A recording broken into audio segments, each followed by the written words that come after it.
Students, welcome to the Maths channel.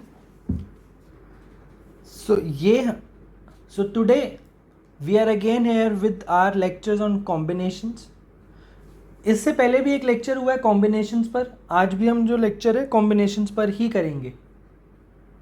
आज हम क्या सीखेंगे? आज हम कॉम्बिनेशंस के डिफरेंट टेक्निक्स प्लस कुछ उसके और कॉन्सेप्ट्स पढ़ेंगे आगे. ठीक है. So without wasting any more time, let's start with this beautiful problem. क्या कह रहा है question? Question is consider a chess board of size 8x8. हम सब ने चेस बोर्ड देखा है. एक स्टैंडर्ड चेस बोर्ड है.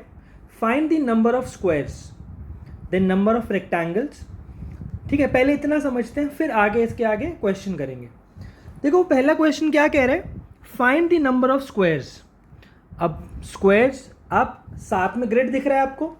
चलो मैं एक बना के दिखाता हूं आपको. अगर मैं 1x1 स्क्वायर्स की बात करूं तो this is 1 square, right. This is another square. या चलो ये वाला मैं ऐसे दिखाता हूं आपको. ये भी एक स्क्वायर है, ये भी एक स्क्वायर है, ये भी स्क्वायर है, ये भी स्क्वायर है, ये भी स्क्वायर है, ये भी स्क्वायर है, ये भी स्क्वायर है और ये भी स्क्वायर है. ऐसे 8 स्क्वायर्स हैं. अब ऐसे ही मेरे पास कितने टाइम, ये कितनी रोज है मेरे पास? 8 रोज है. तो इसका मतलब अगर मैं 1x1 स्क्वायर्स की बात करूं, ये कितने होंगे? 8 स्क्वायर, राइट. 64 है 8 स्क्वायर. ठीक है. लेकिन क्या सिर्फ यही स्क्वायर्स हैं क्या? और स्क्वायर्स भी हैं. कैसे हैं और स्क्वायर्स? देखो जैसे कि ये square, this is also a square which is 2x2 square. एक स्क्वायर ये है, ये भी 2x2 है, राइट. उसके बाद this is also 2x2 square. एक ये एक 2x2 स्क्वायर है. एक स्क्वायर ये है 2x2 का, एक ये है और एक फाइनली ये है.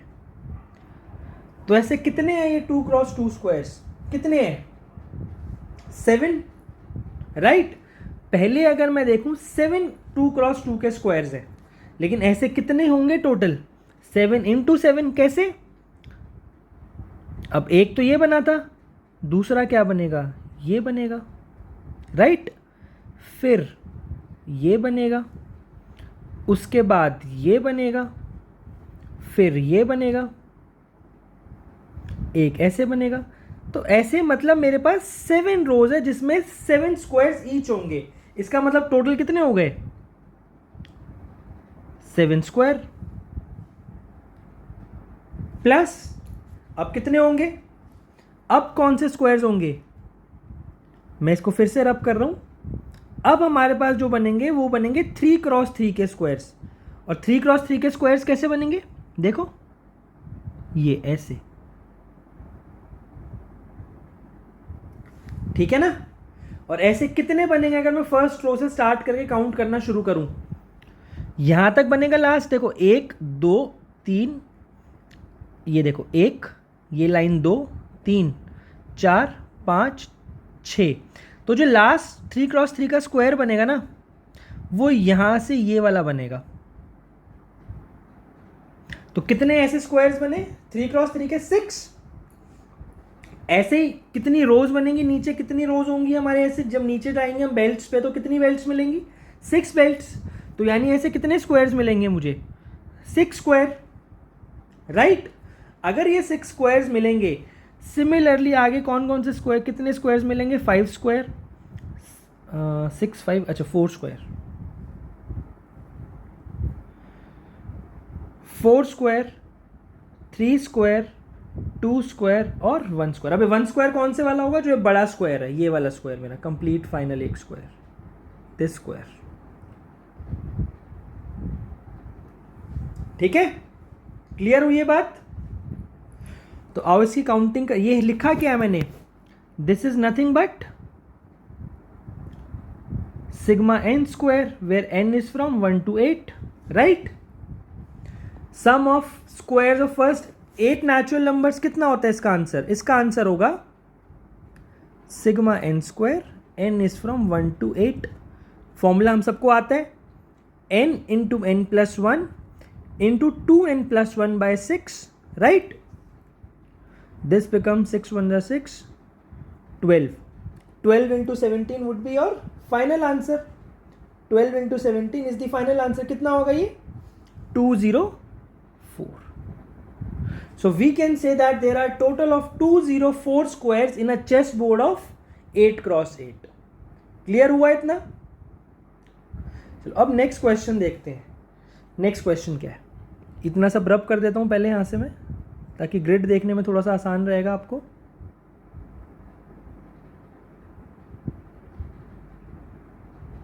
अब देखो दूसरा क्वेश्चन है नंबर ऑफ रेक्टेंगल्स. ठीक है, अब रेक्टेंगल ऐसे नहीं बनते हैं.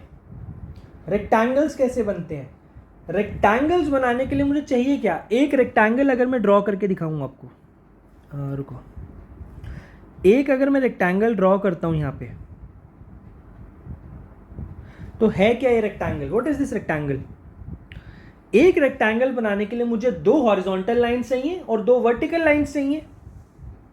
ठीक है ना, 2 हॉरिजॉन्टल लाइन और 2 वर्टिकल लाइन्स. अगर मैं यहां पे काउंट करूं, चलो आपके ईज के लिए मैं यहां पे नंबरिंग कर देता हूं.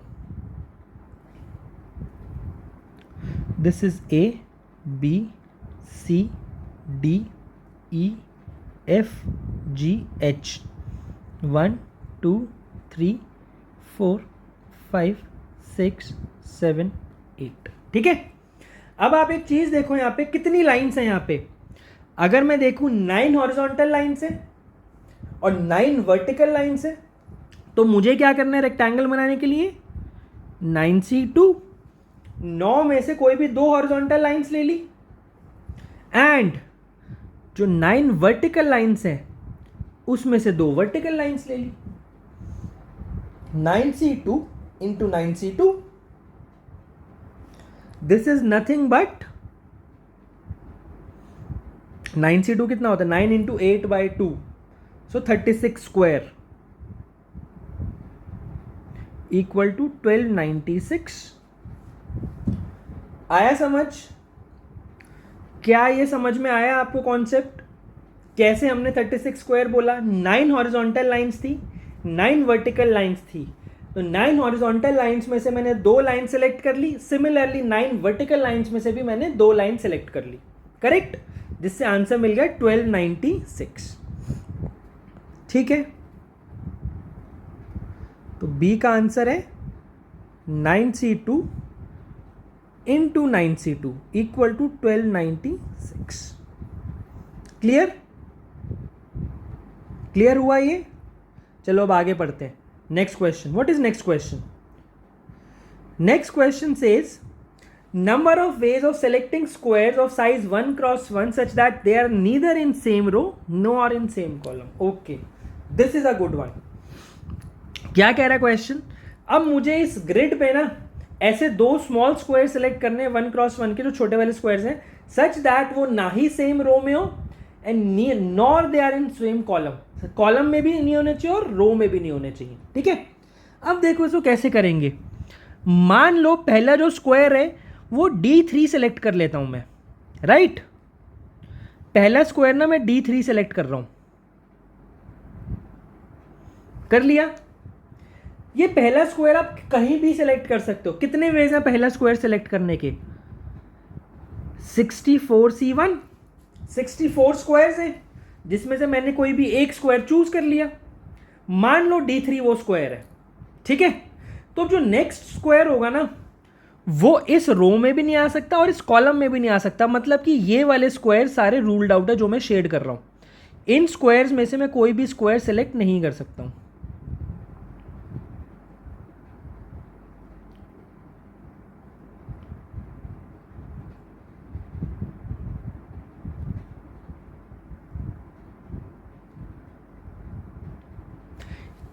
जो भी शेडेड स्क्वायर्स है ना, नेक्स्ट स्क्वायर में इनमें से सेलेक्ट नहीं कर सकता हूं. कितने स्क्वायर्स बचे मेरे पास? 64 माइनस 15 दैट इज 49. तो नेक्स्ट स्क्वायर चूज करने के, सेलेक्ट करने के वेज होंगे 49c1, राइट? बट क्या ये मेरा फाइनल आंसर है? क्या ये मेरा फाइनल आंसर है या नहीं? नहीं। रीजन बीइंग, देखो मान लो जब आपने सेकेंड स्क्वायर सेलेक्ट करा, मान लेता हूं मैं, तो लेट से वो F4 सेलेक्ट हो गया, मान लो, ठीक है। F4, तो मेरे पास दो स्क्वायर्स कौन कौन से सेलेक्ट हुए? फर्स्ट D3 और F4, राइट। अब जो है मैंने 64C1 किया ना, मान लो इसमें पहला स्क्वायर F4 सेलेक्ट हो गया, मान लिया मैंने पहला स्क्वायर F4 सेलेक्ट हो गया, राइट। तो अब मैं क्या करूंगा, मेरा प्रोसेस क्या होगा, अब मैं इसमें से कोई भी स्क्वायर नहीं लूंगा, इस रो में से और इस कॉलम में से, ठीक है। लेकिन अब मैं यहां पे D3 तो सेलेक्ट कर ही सकता हूं ना, बट ये वाला पेयर कॉम्बिनेशन तो मैं ऊपर काउंट कर चुका हूं ऑलरेडी। इसका मतलब यहां पर हर स्क्वायर, हर एक कॉम्बिनेशन एग्जैक्टली 2 बार काउंट हो रहा है। तो इस आंसर को मुझे डिवाइड बाय 2 करना पड़ेगा, तब मेरा राइट आंसर आएगा। क्लियर? समझ आई बात? चलो इसको थोड़ा सा और एक्सटेंड करते हैं इस कॉन्सेप्ट को। मान लो अब मुझे 3 ऐसे स्क्वायर सेलेक्ट करने हैं जो कि neither in same row nor in same column हो। अब क्या करूंगा मैं उसके लिए? ये येलो वाला एक बार के लिए मैं रब कर रहा हूं,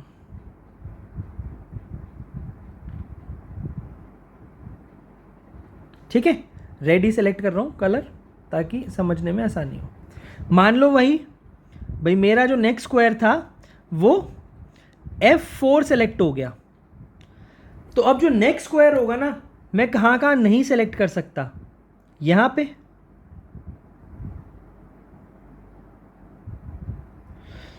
ये स्क्वायर मैं सेलेक्ट नहीं कर सकता अब, ठीक है। तो अब मेरे पास कितने स्क्वायर्स बचे? अब मेरे पास 36 बचेंगे, राइट। तो 3 स्क्वायर्स जब मैं सेलेक्ट कर रहा हूं तो उसका आंसर क्या होगा? 64 इंटू 49 इंटू 36। बट क्या ये आंसर कंप्लीट है? क्या ये आंसर कंप्लीट है? नहीं। क्यों?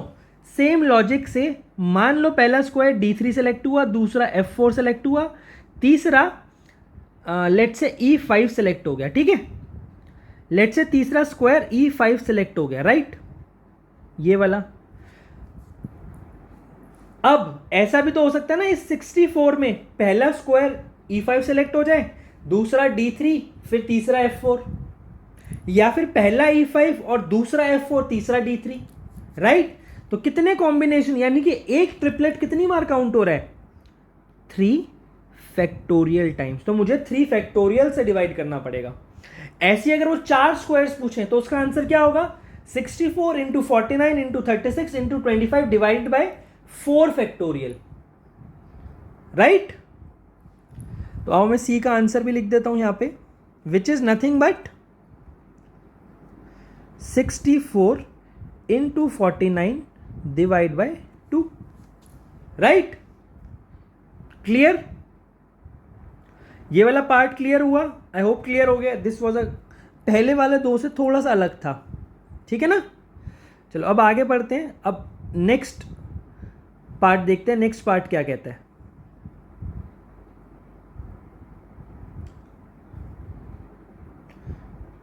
ये मैं कैलकुलेशन यहां पर सिर्फ और सिर्फ इसलिए कर रहा हूं ताकि आपको ग्रेड देख के समझने में आसानी रहे कि क्या एक्चुअली में चल रहा है। चलो कलर चेंज कर लेता हूं, मैं येलो कर लेता हूं, CDF। देखो नेक्स्ट पार्ट कह रहा है number of ways of selecting 3 1 cross 1 square such that the diagonal falls on the same line. Okay sir, क्या मतलब हुआ? मतलब कि देखो diagonal falls on the same line, तो पहला करके दिखाता हूं। देखो ये वाला स्क्वायर देखो, राइट। तो अगर आप स्क्वायर देखो A3, B2 और C1, इन तीनों स्क्वायर्स की जो डायगोनल है ना, दैट इज सेम, राइट। इन तीनों स्क्वायर्स की डायगोनल सेम लाइन पे फॉल कर रही है, राइट। क्या बात समझ में आई? तो ऐसे और कौन, तो कितने स्क्वायर सिलेक्ट कर सकता हूं यहां से मैं? 3C3, right. और कौन से स्क्वायर्स होंगे? मान लो ये वाले स्क्वायर्स हो गए। तो यानी कि A4, B3, C2, D1 ऐसे कितने स्क्वायर्स हैं? 4, जिनमें से मैं कोई भी 3 उठा लूं। उन चारों में से कोई भी 3 उठा लूं, उनकी डायगोनल सेम लाइन पे लाई करती है, राइट। सिमिलरली यहां पर अब कितने आएंगे? 5C3, ठीक है। देन कम्स 6C3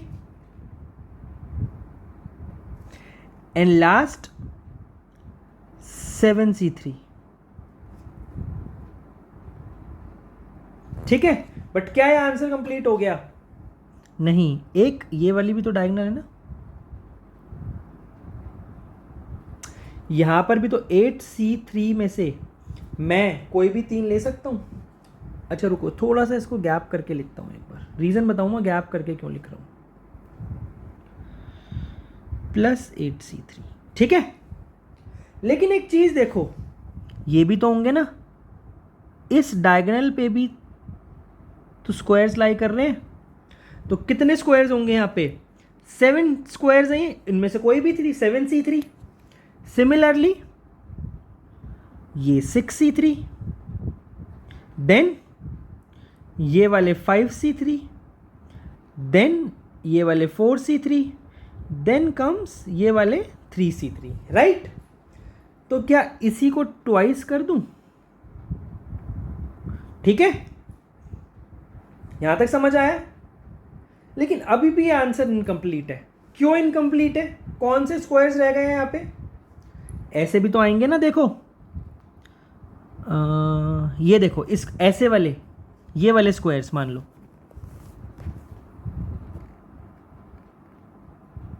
ये वाले, ठीक है। कुछ गलत बनाया, शायद गलत बना दिया। ये वाले नहीं, ये वाले देखो, चलो रब कर रहा हूँ, ये वाली लाइन सारी यहाँ से न्यू स्क्वायर्स बना के दिखाऊंगा। और कौन से यहाँ पे ऐसे स्क्वायर्स बन रहे हैं? ये वाले स्क्वायर्स देखो, ये तो बना दिए ना, ये भी बना, ऐसे, ये ऐसे वाले, ये वाली डायगोनल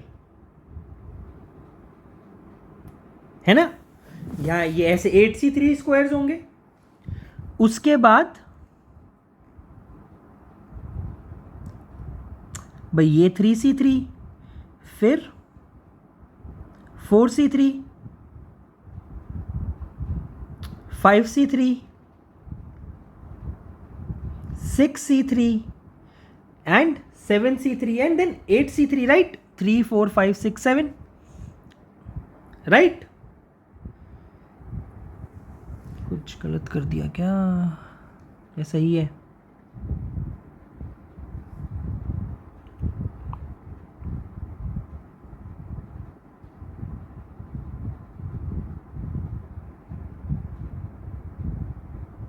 ये यहाँ से ज्वाइन होना था, ये वाला, ये गलती कर दी मैंने छोटी सी।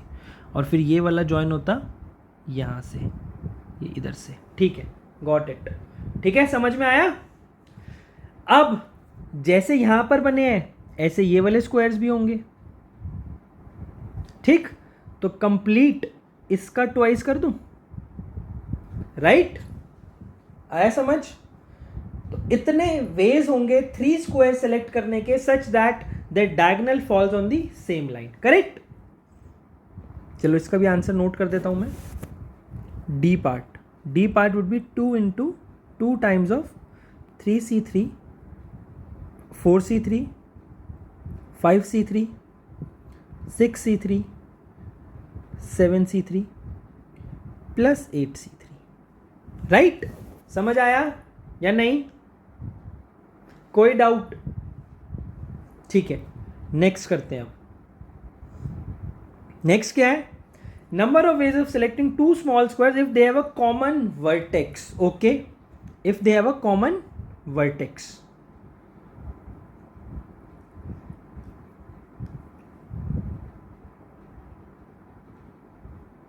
देखो अब कॉमन वर्टेक्स के लिए मुझे क्या करना है, अगर मैं एक ये 2x2 स्क्वायर सेलेक्ट करूं, ध्यान से देखना ये 2x2 स्क्वायर, ठीक है, तो इसमें मुझे ये जो स्क्वायर्स मिल रहे हैं ना,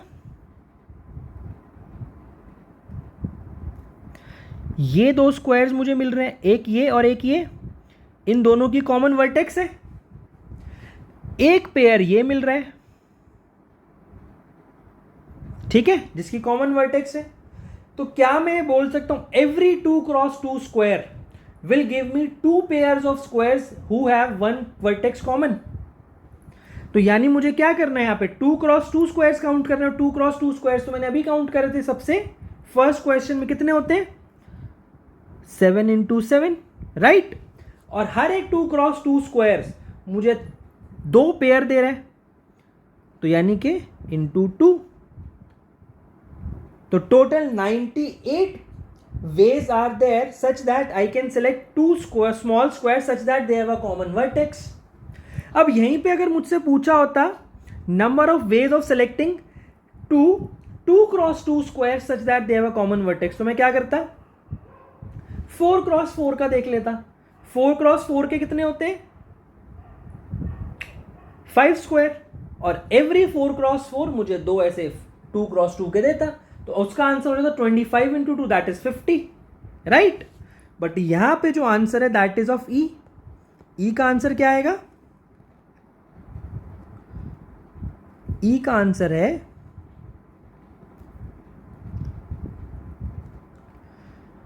7 × 7 × 2 इक्वल टू 98, राइट। क्लियर हो गया। तो इसका आंसर भी फाइनल में लिख देता हूं 532। ठीक, अब नेक्स्ट क्या है, number of ways of selecting 2 small squares if they have a common side, right, common side.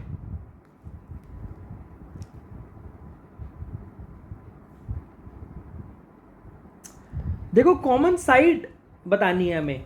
आप एक चीज देखो, if I select this rectangle of 2x1, तो क्या ये मुझे 2 स्क्वायर्स दे रहा है जिनकी एक साइड कॉमन है, ठीक है।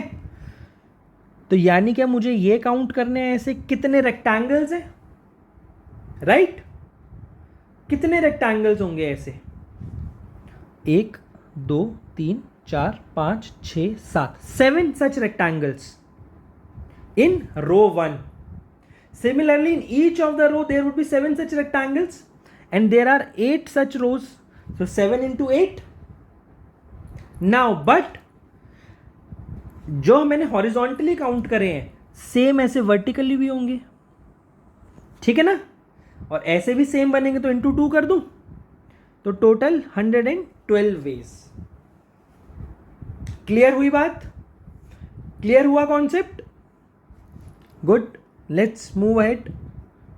7 × 8 × 2 दैट इज 112,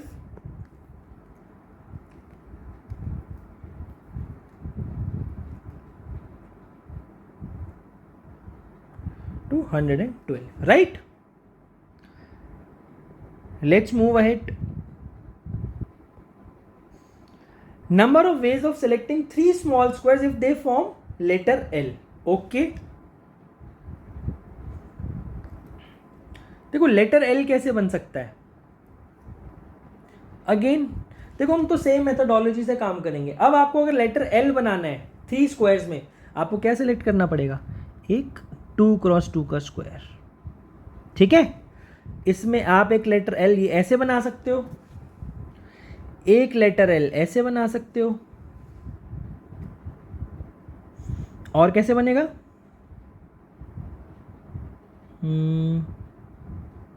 हाँ एक ऐसे बनेगा, ठीक, ऐसे बनेगा, और एक कैसे बनेगा, ये ऐसे हो गया, ऐसे हो गया, ऐसे हो गया,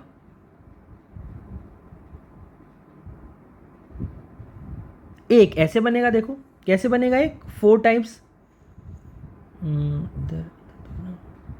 ये ऐसे, राइट। तो यानी एवरी 2x2 स्क्वायर, यानी देखो ना मैं ऐसे बना के दिखाता हूं, एक L ऐसे, एक L ऐसे, उसके बाद और कैसे बनेगा, एक एल ऐसे बनेगा, और कैसे बनेगा,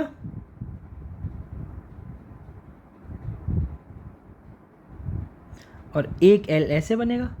क्या आप देख रहे हो, इन एवरी 2x2 स्क्वायर आप ऐसे 4 एल बना सकते हो, और 2x2 के स्क्वायर्स कितने होते हैं, 49, 7 इंटू 7 इंटू 4। रुको, ये 7 इंटू 7 इंटू 4, राइट, समझ आया, 7 into 7 into 4 which is 196. So answer to this part is 196. Clear हुआ या नहीं, राइट? चलो अच्छा, अब एक जितने भी हमने ये क्वेश्चंस करे ना, अगर ये क्वेश्चन समझ में आ गए आपको अच्छे से, अब आप चेस बोर्ड का कोई भी डिफिकल्ट से डिफिकल्ट प्रॉब्लम भी सॉल्व कर सकते हो, कोई भी डिफिकल्ट से डिफिकल्ट प्रॉब्लम आ जाए।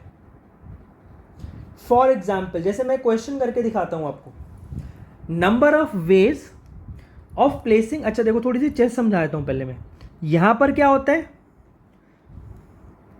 यहां पर होता है रूक R1, इसको मैं बोलता हूं bishop B1, then comes knight K1, then comes queen Q1, then king, and then again knight 2, अच्छा इसको मैं KI कर देता हूं, king, then knight 2, bishop 2 and rook 2, right, then all pawns. Clear?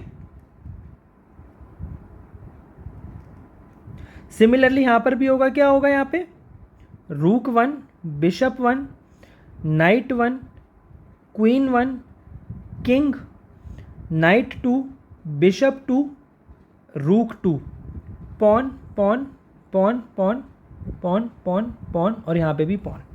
ठीक है, अब आपसे पूछा जाए number of ways of placing 2 pawns on this chess board such that they are in attacking position. मतलब अच्छा, पॉन्स कैसे अटैक करते हैं, डायगनली, यानी कि एक यहां होगा और एक यहां होगा।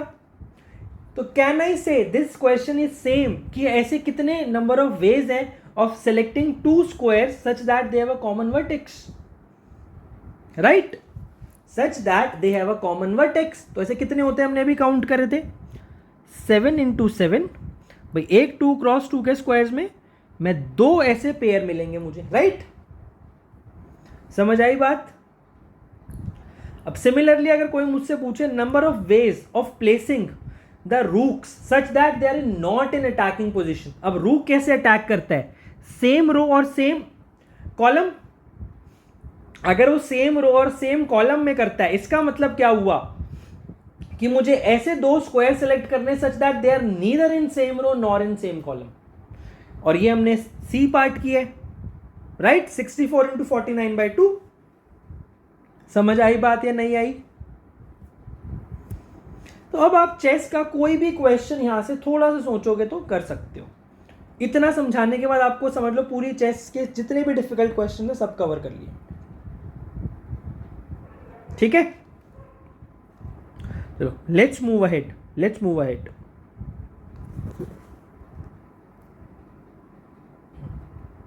Question. Next question is, find the number of 4x4 matrices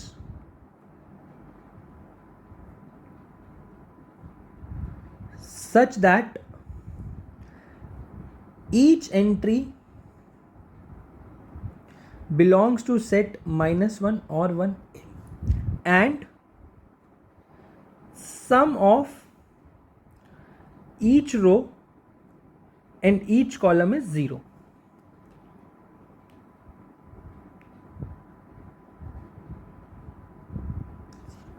ठीक है, कैसे करेंगे ये वाला question? Pause this video, give it a try and then proceed to watch the solution. This is a very good question. देखो क्या कह रहा है क्वेश्चन, कि मुझे एक 4x4 का मैट्रिक्स बनाना है सच दैट हर एंट्री या तो -1 और 1 इन दोनों में से मैं कोई एंट्री डाल सकता हूँ और हर रो का और हर कॉलम का सम 0 होना चाहिए, ठीक है। तो अब यहाँ पे मुझे एक चीज़ पता चल रही है, क्या पता चल रहा है? चलो पहले एक ना 4x4 का मैट्रिक्स बना के दिखाता हूँ।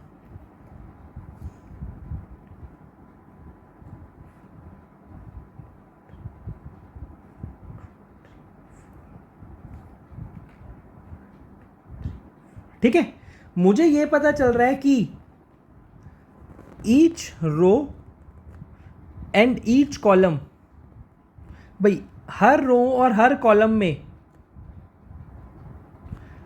2 -1 है और 2 1 है, ठीक है।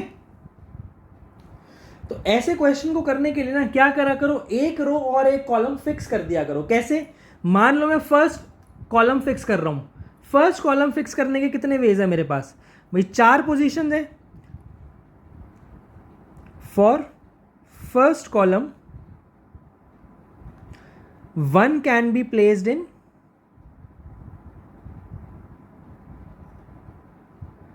4C 2 ways. भाई मेरे पास 4 पोजीशंस थी, ठीक है। उन 4 में से मैंने किसी 2 पोजीशन पे 1 डाल दिया। मान लो ऐसे डाल देता हूं, मान लो 1 1, तो बाकी जो 2 पोजीशन बची उस पर -1 और -1 नहीं आएंगे, ठीक। तो फर्स्ट कॉलम का सम तो 0 हो गया, ठीक। अब फर्स्ट रो देखो, first row remaining 3 places, first row में 3 प्लेसेस बची। In row 1 can be filled in 3C 2 ways. भाई 3 पोजीशन है, उसमें से कोई भी 2 पोजीशन चूज कर लो। किसके लिए चूज करोगे 2 पोजीशन? -1 के लिए। मान लो मैंने फर्स्ट और लास्ट चूज कर ली, तो ये ऐसे बन गया मेरा मैट्रिक्स, ठीक है। यहां तक समझ में आया? यहां तक कोई डाउट? मेरे पास फर्स्ट रो और फर्स्ट कॉलम बन गया, जिसमें फर्स्ट रो का सम भी 0 है, फर्स्ट कॉलम का सम भी 0 है। अब देखो, अब ध्यान से देखना, एक चीज बहुत इंपॉर्टेंट चीज बताने जा रहा हूं। जो सेकेंड रो है ना, second row can be filled in only 3 ways. Second row can be filled in 3 ways only. कौन कौन से वेज होंगे? भाई फर्स्ट एलिमेंट -1 है ना, या तो ऐसे भर दूं मैं 1 1 1 सॉरी 1 -1 एंड 1, या फिर -1 1 1, या फिर 1 1 -1। यही 3 वेज है सेकेंड रो फिल करने के, ठीक है, राइट। मान लो मैं फर्स्ट वे लेता हूं, फर्स्ट वे ले रहा हूं जब मैं, तो मैट्रिक्स फिर से ड्रॉ कर रहा हूं मैं। मैट्रिक्स बना के देखो, इसमें तो ज़्यादा अच्छे समझ में आएगा, प्लस क्वेश्चन गलत होने के चांस भी कम है। देखो ऊपर क्या क्या फिल करा है मैंने, 1 -1 1 -1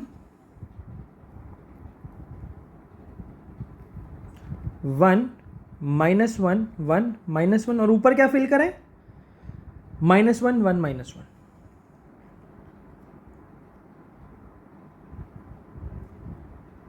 ठीक है। अब देखो, मान लो मैंने सेकेंड रो ऐसे फिल करी 1 -1 और 1। अब मुझे नीचे की रोज बताओ, नीचे की रो फिल करने के कितने वेज हैं तुम्हारे पास? भाई 2 तरीके से मैट्रिक्स फिल कर सकते हो नीचे वाला। कैसे कैसे? यहां पर या तो -1 फिल कर दो और यहां पे 1 डाल दो। अब जैसे आपने यहां पे -1 कराना, आपकी यहां पर, और तो अगली 2 एंट्रीज फिक्स हो गई। कैसे भाई? आपको एक -1 चाहिए और एक 1 चाहिए, एक -1 और एक 1। तो आप क्या करोगे, यहां पर 1 डाल सकते हो क्या? अगर आप यहां पे 1 डालते हो तो यहां पे -1 डालना पड़ेगा, और यहां पर ऑटोमेटिकली -1 और यहां पर automatically 1, right. This is one way, this is one way to fill this matrix. यहां पर अगर आप -1 डाल दो ना इस पोजीशन पे, तो यहां पर 1 आएगा, यहां पर -1 आएगा, और यहाँ पर भी -1 आएगा, लेकिन अब यहाँ पर आप -1 नहीं डाल पाओगे। क्यों? डाल के देखो, मैं एक और मैट्रिक्स बना रहा हूँ, चलो सेम।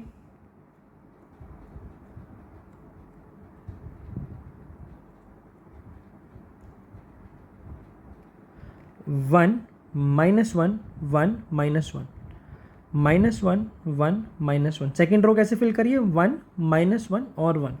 अब यहाँ पर देखो, मैं 1 डाल दूँ अगर, ठीक है, यहाँ पर मैं 1 डाल दूँ और यहाँ पे -1 डाल दूँ, तो अब मुझे यहाँ पर 1 और 1 ही फिल करना पड़ेगा और यहाँ पे -1 -1 ही फिल करना पड़ेगा। अभी भी मैट्रिक्स कंप्लीट हो रहा है भाई मेरा। तो यानी अगर मैं सेकेंड रो ऐसे फिल करता हूँ ना, अगर मैं सेकेंड रो ऐसे फिल करता हूँ, तो मेरे पास 2 वेज है मैट्रिक्स कंप्लीट करने के। ठीक, 2 वेज, राइट। चलो अब नेक्स्ट वे देखते हैं।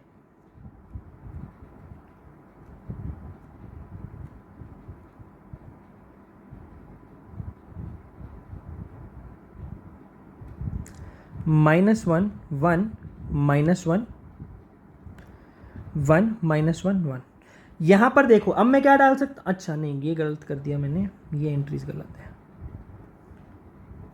ये एंट्रीज क्या आएंगी? अब इसका कलर चेंज दिखा रहा हूं। ये एंट्रीज क्या बनेंगी अब? -1 1 और 1। अब देखो, यहां पर 1 1 ही आ सकता है। जब यहां पर 1 1 आएगा तो यहां पर -1 -1 आएगा, और यहां पर क्या आएगा अब? -1 एंड दिस, यहां पर 1।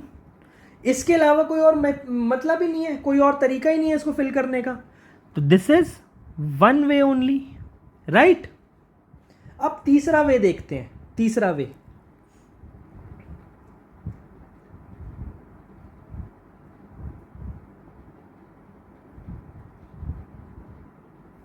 तीसरा वे क्या है? चलो पहले बाकी के एलिमेंट्स फिल कर लेता हूँ। 1 -1 1 -1 -1 1 and -1। Now third way is 1 1 -1। यहां से भी जब आप फिल करोगे ना, आपको 2 वेज दिखेंगे। कैसे? देखो, एक तो ये बनेगा -1 और ये 1। अब यहां पर क्या आ सकता है? -1 एंड 1, और यहां पर क्या आएगा? -1 एंड 1, राइट। और फोर्थ वे क्या बनेगा इसका? मतलब second way, not fourth way, second way.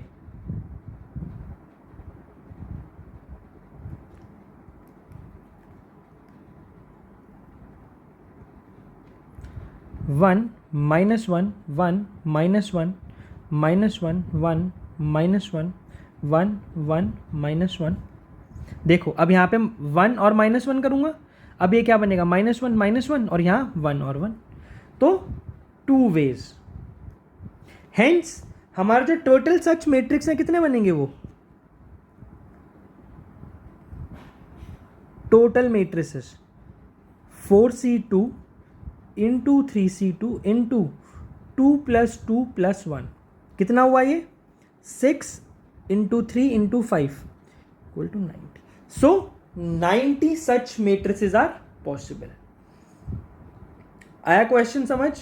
Now this is a very good question, very good question. Advance level problem है ये, ठीक है? समझ आया? आगे चले, ठीक है। Next question,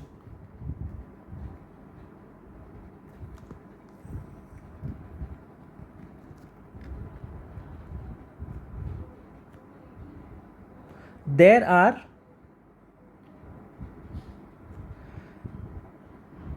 7 horizontal lines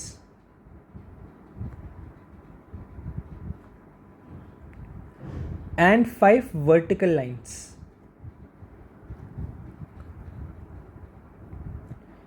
in a space.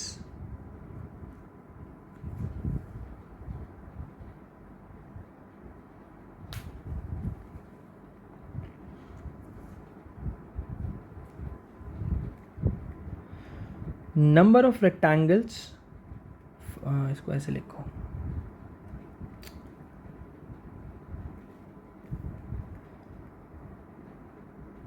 find the number of rectangles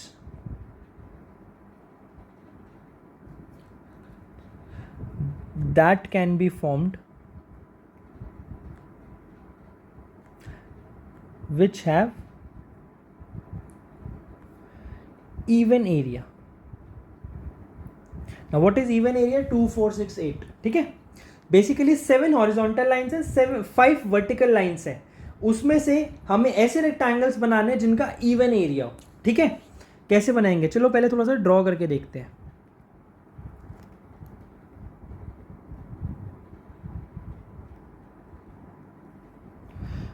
उसने क्या बोला है?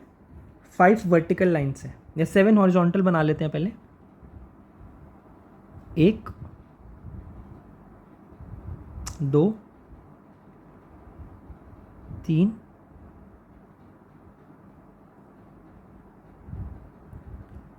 4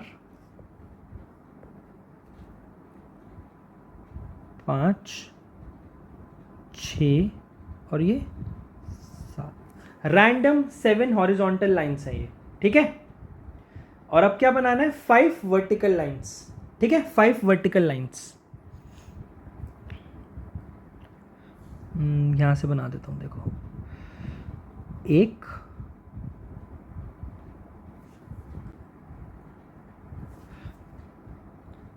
2 3 4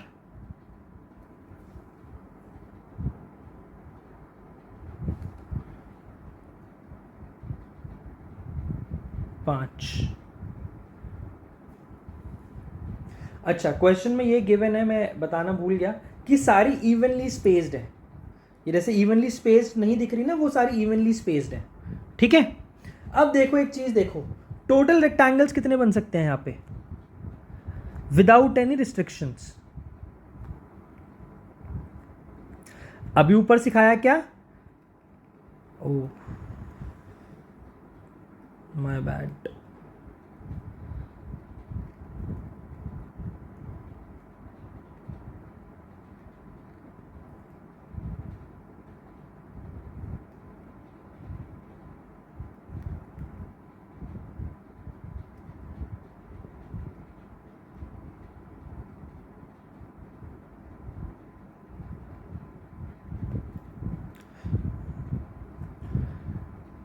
टोटल रेक्टेंगल्स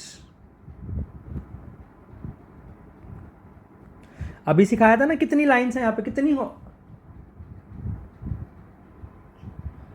5 हॉरिजॉन्टल लाइंस है, तो 5 में से कोई भी 2 सेलेक्ट कर लो. 7 हॉरिजॉन्टल और 5 वर्टिकल, और उन 7 में से कोई भी 2 सेलेक्ट कर लो. कितने हुआ ये? 10 इंटू 7 इंटू 6/2 21.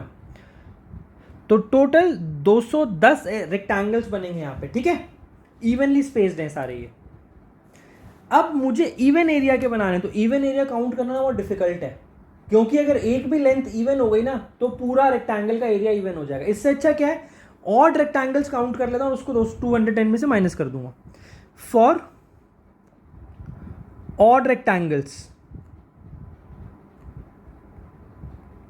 क्या करो? देखो, सबसे पहले मैं हॉरिजॉन्टल वर्टिकल लाइन सेलेक्ट कर रहा हूं.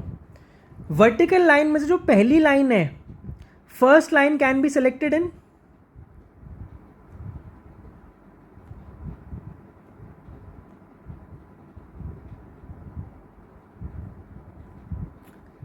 5C one ways. जो पहली लाइन है ना, 5 तरीके हैं, कोई भी पहली लाइन उठा लो. अब इसको नंबर कर देता हूं मैं, 1 2 3 4 5. अब अगर मान लो मैंने फर्स्ट लाइन ना 1 सेलेक्ट कर ली, तो जो सेकेंड लाइन है वो कौन कौन सी सेलेक्ट कर सकता हूं मैं? या तो 2, क्योंकि ऑड चाहिए मुझे, लेंथ ऑड चाहिए, या तो 2 या 4, या तो 2 या 4, राइट. तो जो सेकेंड लाइन है ना, second vertical line, can be selected in 2 ways, which is 2 and 4, right? या तो भाई 1 लेंथ का हो या 3 लेंथ का होगा। लेकिन अब सेम जो लॉजिक हमने ऊपर चेस वाले क्वेश्चन में किया था, अगर मान लो मैंने फर्स्ट लाइन 1 सेलेक्ट करी है तो सेकेंड लाइन 4 सेलेक्ट हो गई। अब ऐसा भी तो होगा ना, इस 5C1 में पहली लाइन 4 सेलेक्ट हो जाएगी और दूसरी 1, तो सेम, यानी every combination is counted twice.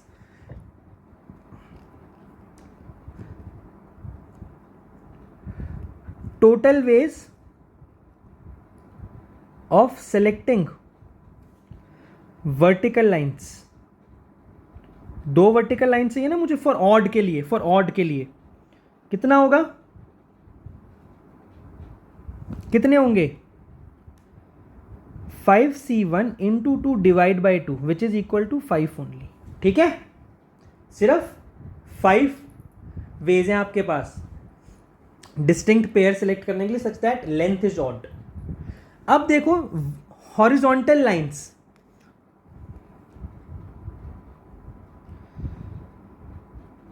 First horizontal line in 7C1 veg.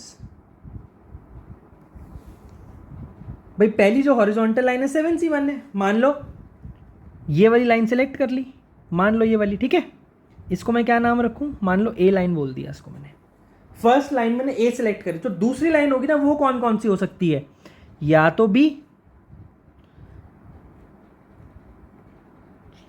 या डी या एफ, राइट? या तो बी या डी या एफ। 3 वेज है टोटल, सिर्फ और सिर्फ 3 वेज। क्लियर हुआ?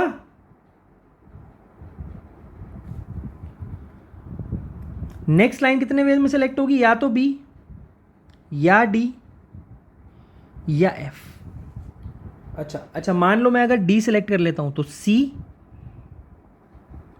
या ए या ई या जी। अच्छा, यहां पर सिमेट्रिक नहीं है, समझ आया मेरे को, सिमेट्रिक नहीं हो रहा है यहां पे, तो मतलब ऊपर भी मुझे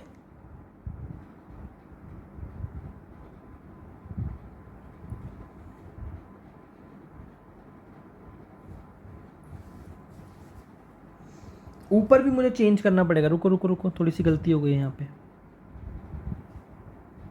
देखो, जब फर्स्ट लाइन 1 सेलेक्ट हुई है तो दूसरी लाइन कौन कौन सी सेलेक्ट हो सकती है, 2 या 4, ठीक है, 2 पेयर्स। अब जब फर्स्ट लाइन सेकंड सेलेक्ट हो गई, मैं 1 नहीं सेलेक्ट करूंगा, अब मैं या तो 3 करूंगा या 5 करूंगा, 3 या 5, तो 2 यहां से आए। जब 3 सेलेक्ट हुई तो सिर्फ एक ही पॉसिबिलिटी है, और जब 4 तब भी एक पॉसिबिलिटी है, तो टोटल कितनी पॉसिबिलिटीज हुई,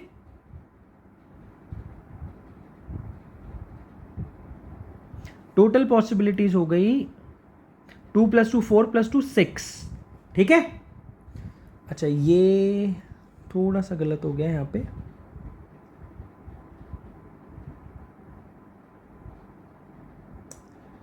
ये मुझे मैनुअली ही काउंट करना पड़ेगा, 6। और फर्स्ट हॉरिजॉन्टल लाइन 7 वेज नहीं होंगे इसके,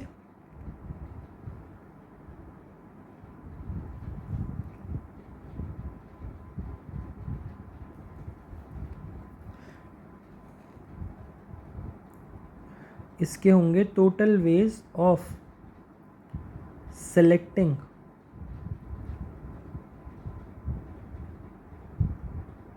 हॉरिजॉन्टल लाइन्स। हॉरिजॉन्टल लाइन देखो, जब 1 सेलेक्ट करी तो कौन कौन सी कर सकता हूं, बी, डी और एफ, 3 वेज। जब बी करी तो सी, ई, और जी, फिर 3 वेज। जब सी के लिए करा तो डी और एफ, अब 2 वेज, 3 + 3 6 और 2 8 हो चुके हैं सी तक। और जब डी करा तो ई या जी, फिर से 2 वेज, 10। जब ई करा तो ओनली 1, 11। और जब f करा तो फिर से 1, यानी कि टोटल 12 वेज। तो टोटल रेक्टेंगल्स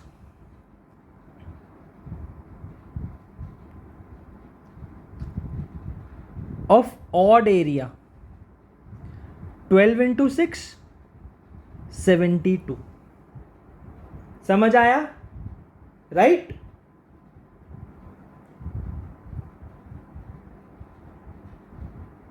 राइट, ठीक है। तो total rectangles with even area कितने होंगे? 210 minus 72 equal to 8। 138 rectangle of even area. This is a good question. यहाँ पे बिल्कुल गलती हो सकती है, बिल्कुल गलती हो सकती है। 138 total rectangles of even area. समझ आया? क्लियर हुई बात या नहीं? क्लियर ना? चलो ठीक है। अब थोड़ी सी थ्योरी पढ़ते हैं एक लाइन की, और उसके बाद फिर आगे फिर दोबारा क्वेश्चंस करते हैं, गुड क्वेश्चंस। फिर आगे और कॉन्सेप्ट समझेंगे अच्छे, ठीक है।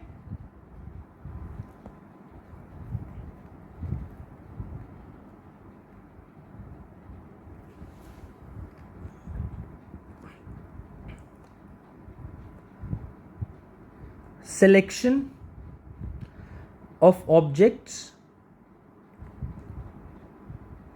from n identical objects.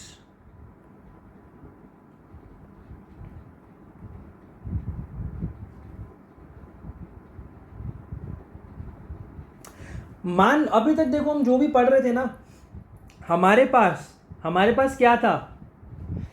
हमारे पास सारे डिस्टिंक्ट ऑब्जेक्ट्स थे जिस पे हमने एनसीआर फॉर्मूला लगाया था। हम एन डिस्टिंक्ट ऑब्जेक्ट्स में से आर डिस्टिंक्ट ऑब्जेक्ट सेलेक्ट कर रहे थे, या चूज कर रहे थे, सेलेक्ट कर रहे थे, एक ही बात है।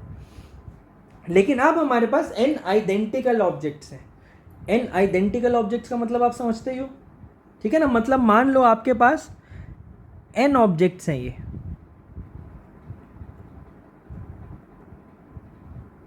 बट इसमें सारे के सारे सेम है।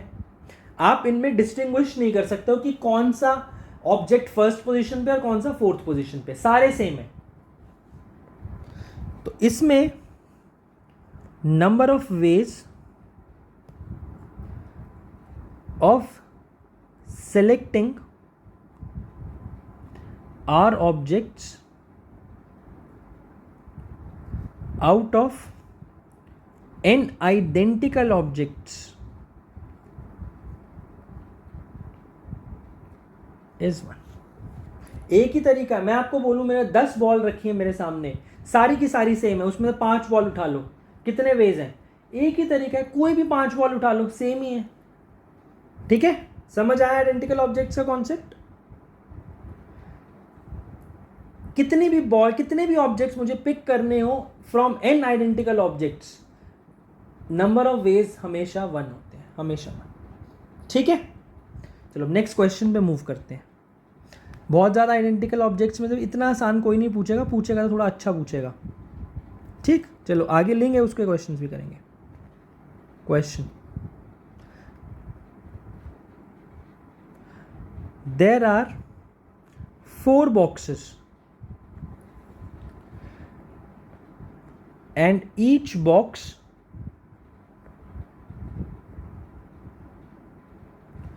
contains 3 red and 2 blue balls.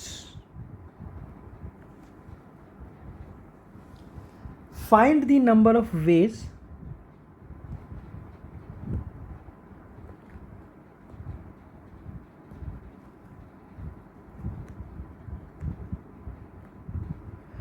of selecting 10 balls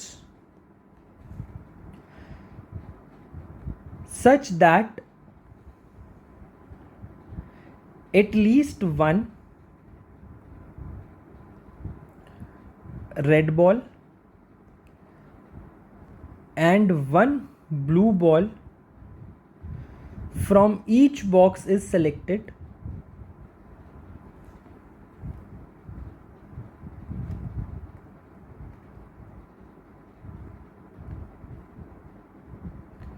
if A part, boxes and balls are distinct. B, boxes are identical and balls are distinct.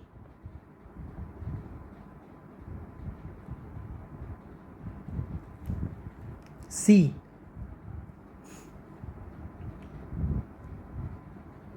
boxes are distinct but balls of same color are alike.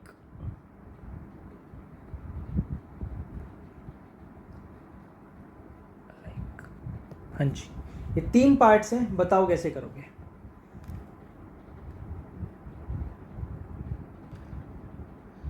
Basically ये JEE advance 2022 का question है, उसमें सिर्फ ए first part पूछा था, मैं आपसे इसके 2 पार्ट और पूछ रहा हूँ, बताओ कैसे करोगे। अब देखो पहले वाला पार्ट देखते हैं, यहाँ पे ए पार्ट।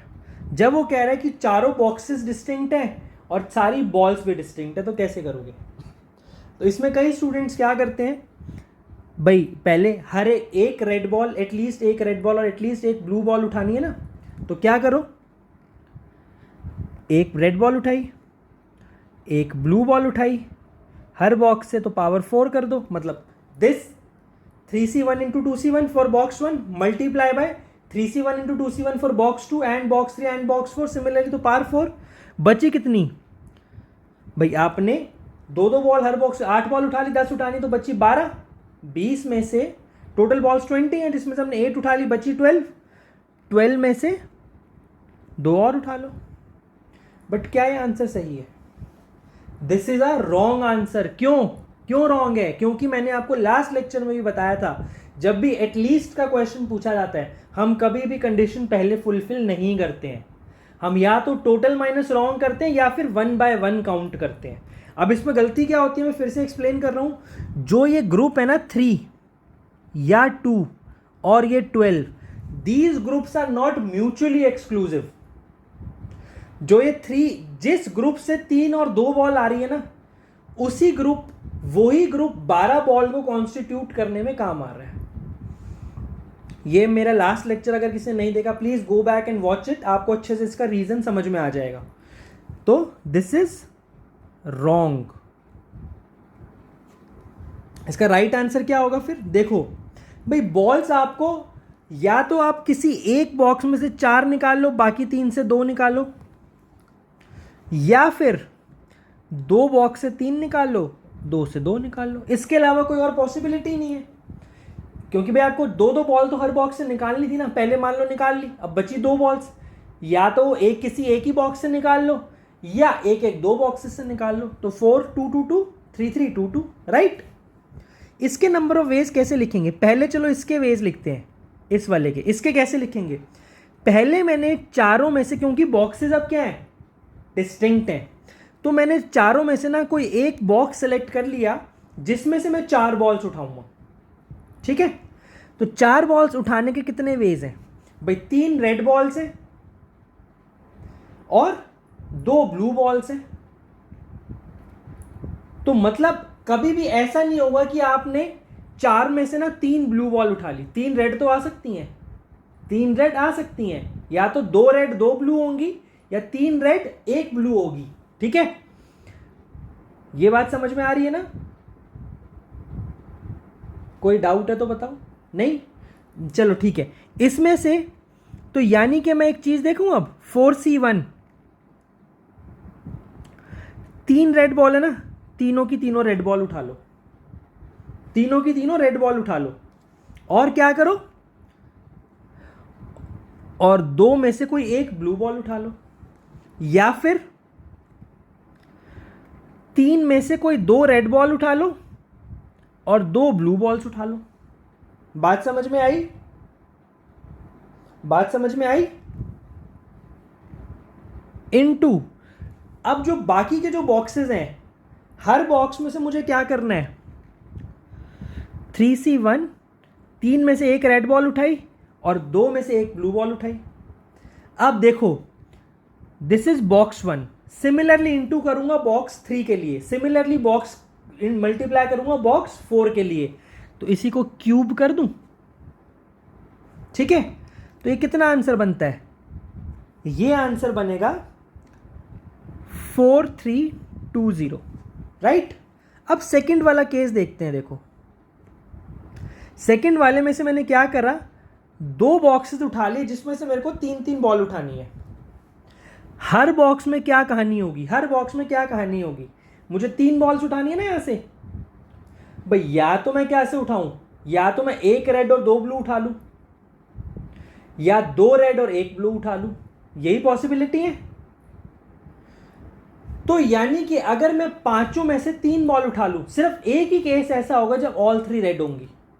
जब ऑल 3 रेड होंगी तो मैं क्या करता हूं, 5C3 -1, ठीक है, 5C3 -1 कर दिया और इसको स्क्वायर कर दिया, क्योंकि 2 बॉक्सेस हैं सिमिलर। अब जो बाकी के जो 2 बॉक्स बचे ना मल्टीप्लाई, जिसमें से 2 बॉक्स 2 बॉल उठानी है, उसमें से सेम यही रहेगा। अब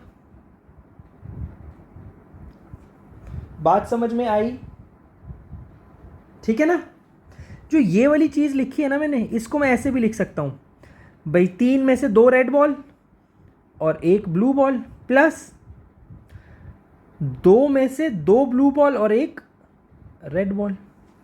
ये भी देखो 9 आ रहा है और ये भी 9 आ रहा है। ठीक है, तो इसका जो टोटल आंसर आता है ना, वो कितना आता है, इसको मैं सर्कल कर रहा हूं ताकि this is another way of writing 5C3 -1।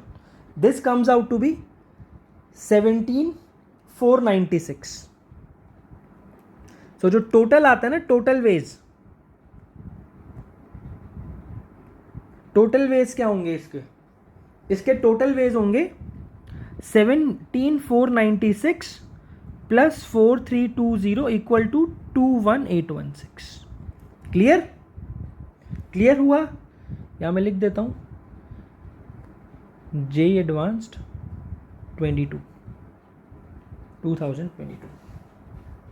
ठीक है, बट सिर्फ एक ये वाला पार्ट, बी और सी नहीं पूछे। अब बी और सी देखते हैं। देखो, बी पार्ट में वो क्या कह रहे हैं कि चारों बॉक्सेस आइडेंटिकल हैं। अब अगर बॉक्सेस आइडेंटिकल हैं, लेकिन मुझे कंडीशन तो वही है ना कि एटलीस्ट एक रेड बॉल और एक ब्लू बॉल हर बॉक्स में से आनी चाहिए।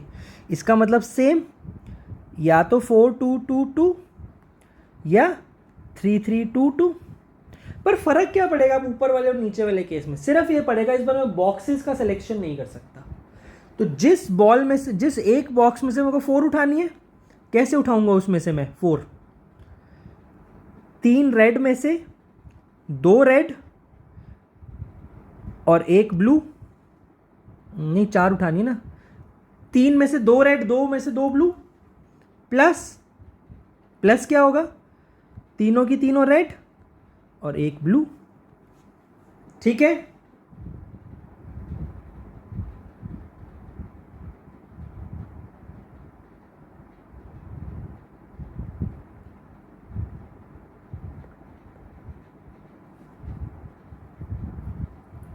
आई बात समझ में? This multiply by rest 2 balls का सिलेक्शन, रेस्ट 3 बॉल्स का। कैसे 3C1 इंटू 2C1 का स्क्वायर, क्यूब। ठीक है, ये कितने होंगे ये वेज? डायरेक्टली 4320 को डिवाइड बाय 4 कर दूं, कितना आता है? 1080। ठीक है, आया समझ? Next case, this was first case. Next case 3322, same. क्या लिखूंगा यहां पे मैं? 5C3 -1 का square into 3C1 into 2C1 का स्क्वायर। कितना बनेगा ये? 81 इंटू 36। करो इसको, या फिर इसको डिवाइड बाय 6 कर लो। 17,496 को डिवाइड बाय 6 कर लो, कितना बनेगा ये? 2 × 12 54, 6 9 जा 54,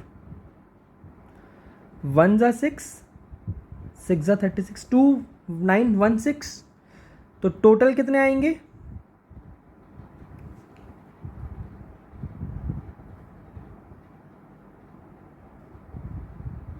टोटल वेज कितने होंगे? 2916 प्लस 1080, कितना आया ये? 6 9 3996 वेज। ठीक है, आया समझ? अब सी पार्ट। सी पार्ट क्या कह रहा है? C part says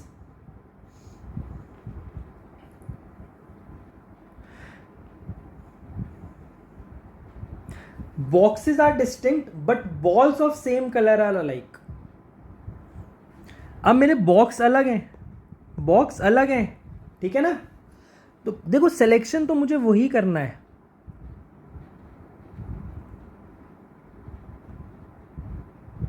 number of veg तो मेरे यही है, बट डिस्टिंक्ट और उस पर फर्क पड़ेगा। मान लो जिसमें से मुझे 4 बॉल उठानी है। अब फर्स्ट केस देखते हैं। मैंने डिस्टिंक्ट है ना 4C1, पहले एक बॉक्स चूज कर लिया मैंने, ठीक है? मैंने एक बॉक्स चूज कर लिया। अब इसमें देखो मुझे कितनी 4 बॉल चूज करनी है ना, 4 बॉल चूज करनी है। या तो 3 रेड को चूज करने हैं। कितने वे? ओनली 1 वे। और एक ब्लू चूज करने के भी 1 वे, प्लस 3 में से 2 रेड चूज करने के भी एक ही तरीका, और 2 ब्लू चूज करने का भी एक ही तरीका। 1 into 1, राइट? Multiply by. अब जो बाकी की जो 3 बॉक्स है ना, जिसमें से 2 बॉल उठानी है, तो एक ही तो तरीका है। एक कोई भी रेड उठा लो और एक ब्लू उठा लो। तो 1 into 1 का क्यूब कितना बना ये? 8 वेज, राइट? अब देखो सेकेंड पार्ट 3322। वो 2 बॉक्स सेलेक्ट कर लो जिसमें से 3 और 3 बॉल उठानी है। जब 3 बॉल आप उठाओगे, 3 बॉल उठाओगे, तो या तो 2 रेड और 1 ब्लू उठाओ। 2 रेड और 1 ब्लू उठाने के कितने वेज? 1 वे। या 2 ब्लू और 1 रेड उठाओ, या तो 2 रेड 1 ब्लू, या 2 ब्लू 1 रेड, उसके भी एक ही वे। इनटू जो बाकी के 2 बॉल्स उठानी है। अच्छा, इसका स्क्वायर करना पड़ेगा मुझे, राइट? क्योंकि 2 बॉक्सेस हैं। और अब जो बाकी के जो 2 बॉक्सेस बचे, जिसमें से मुझे 2 बॉल उठानी है, पहले में से भी 1 वे और दूसरे में से भी 1 वे, तो कितना आएगा? 6 into 2 square 4, 24। तो टोटल वेज कितने हो गए? 32। तो फर्स्ट का आंसर 21816, सेकंड का आंसर 3996 और थर्ड का आंसर 32। यानी कि अगर बॉल्स डिस्टिंक्ट होंगे ना, तो नंबर ऑफ वेज ज़्यादा आएंगे। अगर बॉल्स अलाइक हो जाएं तो नंबर ऑफ वेज ज़्यादा नहीं आएंगे। ठीक है? अब इसी पार्ट में मैं एक और देता कि बॉक्सेस भी आइडेंटिकल है और बॉल्स भी आइडेंटिकल हैं। फिर तो अब क्या करते हैं? सिंपल, कोई भी एक बॉक्स चूज कर लो जिसमें से 4 बॉल उठाओगे। कोई भी एक बॉक्स चूज कर लो जिसमें से 4 उठाओगे, उसके नंबर ऑफ वे 1 है। तो 4 बॉल उठाने के कितने तरीके हैं? सिर्फ 2 तरीके हैं। या तो 3 रेड 1 ब्लू, या 2 रेड 2 ब्लू, और कोई तरीका ही नहीं है। तो 2 ही वेज है। ठीक है ना? This 2 ways into 1 square. बात समझ में आ गई? बात समझ में आ गई? ठीक।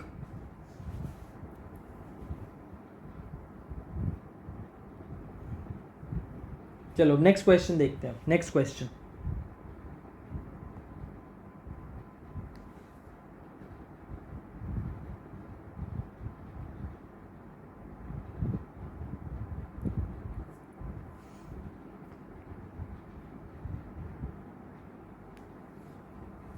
next question is,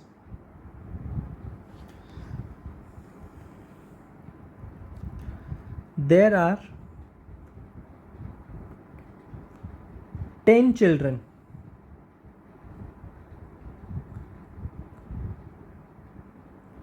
including A and B. Find the number of ways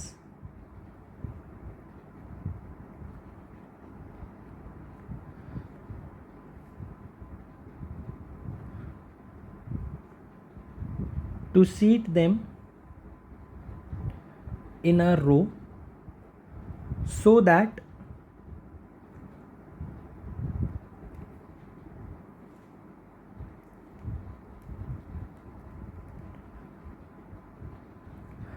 there are exactly 4 children between A and B. बताओ भाई, मेरे पास 10 चिल्ड्रन है जिसमें से 2 ए और बी हैं, यानी कि 8 चिल्ड्रन अलग, एक ए और एक बी। अब मुझे उन्हें एक रो में बिठाना है सच दैट ए और बी के बीच में हमेशा 4 चिल्ड्रन हो। कैसे बिठाएंगे? देखो एक काम करो, ये ए हो गया, ये बी हो गया, इनके बीच में जो 4 चिल्ड्रन आएंगे ना, उनको सेलेक्ट कर लो। कितने वेज में सेलेक्ट कर सकते हो? 8C4 वेज में। अब इसको पूरे को एक ब्लॉक मान लो, पूरे को एक ब्लॉक मान लो इसको। कितने चिल्ड्रन और बचे? 6 हो गए, 4 और बचे, ठीक है, 4 चिल्ड्रन और बचे। तो मेरे पास टोटल कितने लोग हैं अभी? 5, क्योंकि अब इसको मैं ए और बी और 4 चिल्ड्रन को ना एक ब्लॉक कंसिडर कर रहा हूं। तो 8C4 इंटू 5 फैक्टोरियल। अब देखो, जो ये 4 चिल्ड्रन है जो ए और बी के बीच में, ये आपस में अरेंज हो सकते हैं ना, तो इंटू 4 फैक्टोरियल। और जो ए और बी हैं वो भी आपस में अरेंज हो सकते हैं, तो 2 factorial. So this is your final answer, 8C4 into 5 factorial into 4 factorial into 2 factorial. Clear हुआ? क्लियर हुई बात? चलो next question. Next question,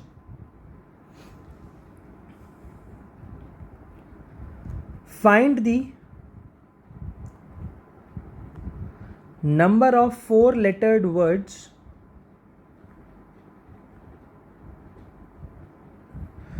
with or without meaning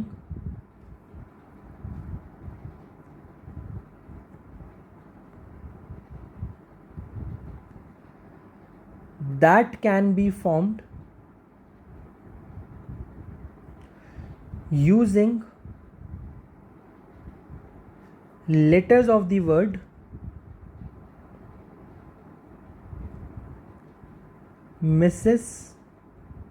Mississippi। हाँ जी बताओ। देखो यहां पर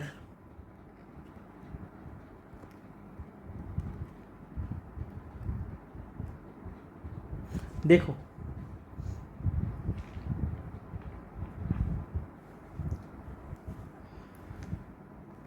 मेरे पास कितने एम है? एक एम है, 4 एस हैं, 4 आई हैं और 2 पी हैं, ठीक है। अब इसमें ना मुझे केस बनाने पड़ेंगे। क्या क्या केस लेंगे हम? देखो इसमें, इस क्वेश्चंस में क्या, इन क्वेश्चंस को कैसे करते हैं? केस बनाओ। क्या केस बनेगा? All 4 letters are different.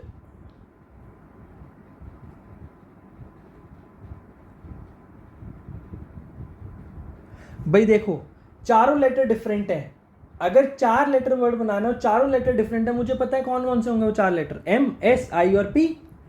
तो यानी कि 4 लेटर हैं जिसमें से 4 सिलेक्ट करें और इनटू 4 फैक्टोरियल, क्योंकि 4 लेटर्स हैं उनसे बनने वाले कितने वर्ड्स होंगे? 4 letter words, 4 factorial equal to 24, right.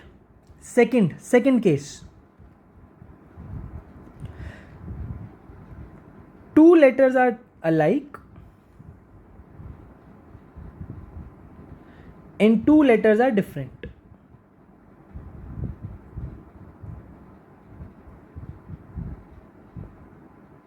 ठीक, 2 letters alike है, 2 different है। एक काम करते हैं, जो 2 different है ना, पहले उनको चूज करते हैं। देखो इसके 2 केसेस बनेंगे। क्या क्या केसेस? M included. जब m इंक्लूडेड है तो जो दूसरा डिस्टिंक्ट लेटर होगा m के साथ, वो कहां से आएगा? s, i और p में से। तो क्या मैं बोलूँ उसको चूज करने के 3C1, तीन में से कोई भी एक लेटर उठा लिया मैंने, तीन में से एक लेटर उठा लिया ना। मान लो एस आ गया, मान लो एस ले लिया और एक एम हो गया, दो लेटर्स मिल गए। अब मुझे एक लेटर और चाहिए, या तो आई होगा या पी होगा, लेकिन क्या मैं 2C1 कर सकता हूं?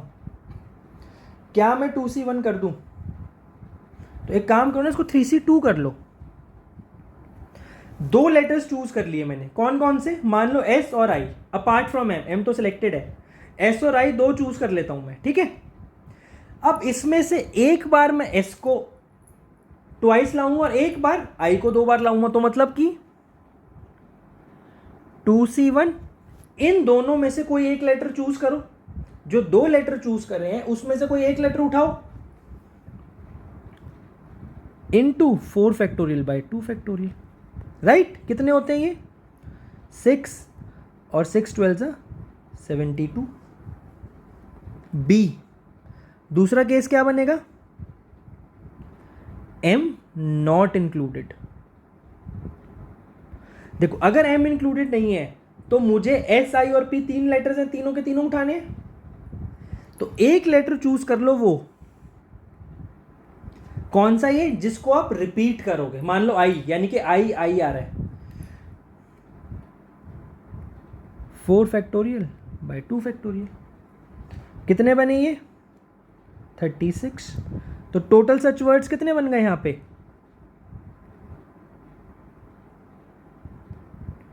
72 प्लस 36 इक्वल टू 108। ठीक है, ये हो गया सेकंड केस। अब थर्ड केस क्या बनेगा? थर्ड केस बनेगा 3 letters are alike and 1 distinct. देखो भाई एक काम करो, दो लेटर मुझे अलाइक, 3 लेटर अलाइक करने हैं मुझे, यानी कि या तो एस और आई दो ही आ सकते हैं, तो दो में से कोई एक चूज कर लो। अब जो बाकी का एक लेटर बचा वो कहां से आएगा? जो बाकी का एक लेटर बचा वो कहां से आएगा? उसके कितने वेज होंगे बताओ, सोचो। यहां पर भी आपको केस बनाने पड़ेंगे। क्या केस बनेगा? देखो दो लेटर चूज कर लो आप, ठीक है, एस और आई। मान लो एस और आई दोनों आ गए आपके पास, तो एस और आई में से एक लेटर को आप रिपीट कर दो। एक लेटर को क्या करो? रिपीट कर दो। तो कितने केस बनेंगे ये?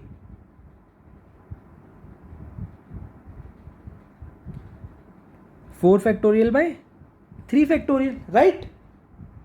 प्लस अब क्या करो, जो एस और आई है ना उनमें से कोई एक ही लो, बस उन एस और आई में से कोई एक ही लो, ठीक है।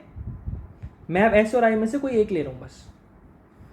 बाकी के जो दो बचे पी और एम, उसमें से कोई एक ले लो। 4 फैक्टोरियल बाय 3 फैक्टोरियल कितना बना ये? 2 4 8 और 4 4 16, तो टोटल 24। और केस 4 क्या होगा? All 4 letters are alike.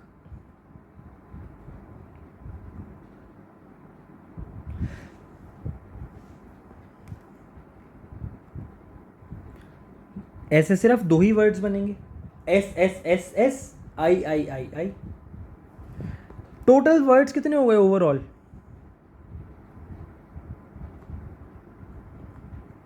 Total words हुए आपके 24 प्लस 108 प्लस 24 प्लस 2, तो ये बन गए 158। 154 लेटर्ड वर्ड्स बन सकते हैं using the letters of Mississippi. Clear? Clear हुआ ये वाला क्वेश्चन? ऐसे क्वेश्चन आने की पूरे चांसेस होते हैं, तो ये बहुत अच्छे से देख लो ऐसा क्वेश्चन हम कैसे करते हैं। कोई डाउट हो किसी क्वेश्चन में, जस्ट लेट मी नो। देखो 3 लेटर्स और अलाइक और 1 डिस्टिंक्ट का केस में दोबारा समझा देता हूँ, थोड़ा सा टिपिकल है। आप क्या करो, एस और आई है ना, उन दोनों को ही चूज कर लो। मान लो मैं सिर्फ जो वर्ड्स हैं अपने एस और आई से बनाऊंगा, तो एक बार आप एस को 3 बार लिखो और एक बार आई को, कितने वर्ड्स बनेंगे? 4। एक बार आई को 3 बार लिखो और एस को एक बार, 4 बनेंगे, यानी कि टोटल 8 वर्ड्स। 8 लिखे मैंने 2c1 into 4 factorial by 3 factorial plus. अब एक काम करो, एस और आई में सिर्फ कोई एक लो और एम और पी में से कोई एक ले लो। तो जो एस और आई में से लिया उसी को ही आपको 3 बार रिपीट करना पड़ेगा ना। एम और पी तो एक बार ही आएगा, तो मतलब कि 4 फैक्टोरियल बाई 3 फैक्टोरियल। क्लियर हुआ? ठीक है, आगे बढ़ते हैं। देखो next question, this is also very important question, very important.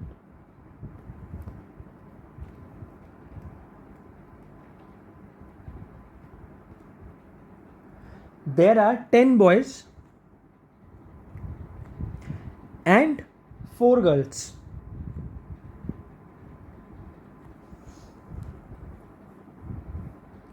Find the number of ways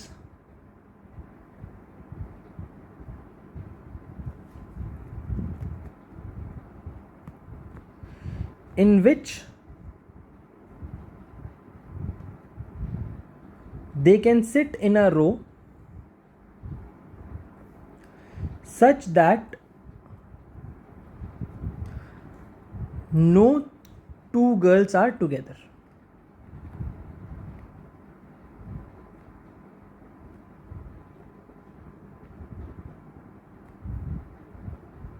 कैसे करेंगे इसको? देखो यहां पर ये बहुत इंपॉर्टेंट है, इसको बहुत ध्यान। देखो 10 बॉयज हैं, तो बॉयज पे कोई रिस्ट्रिक्शन नहीं है। सबसे पहले मैं बॉयज को ही बिठा देता हूं। कितने वेज होंगे बॉयज को बिठाने के? 10 फैक्टोरियल। मान लो ये 10 बॉयज बैठ गए,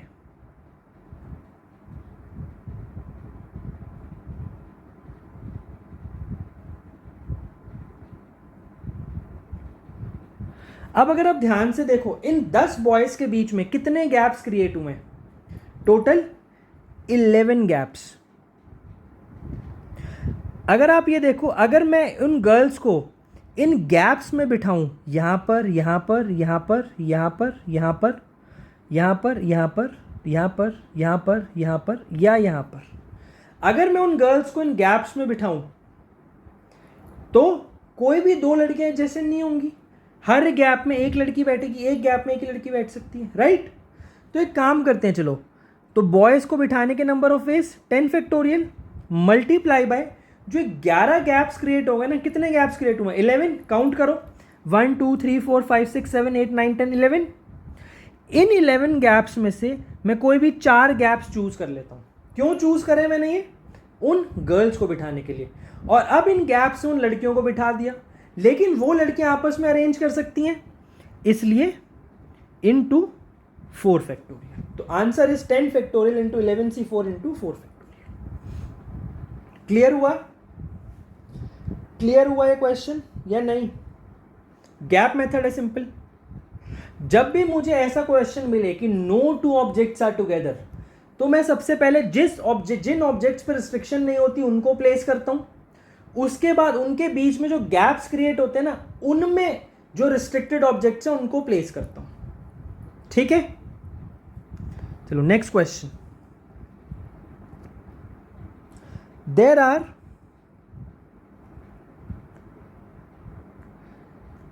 10 children in a queue.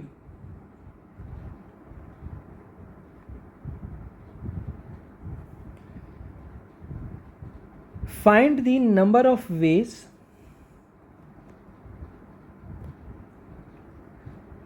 of selecting 3 children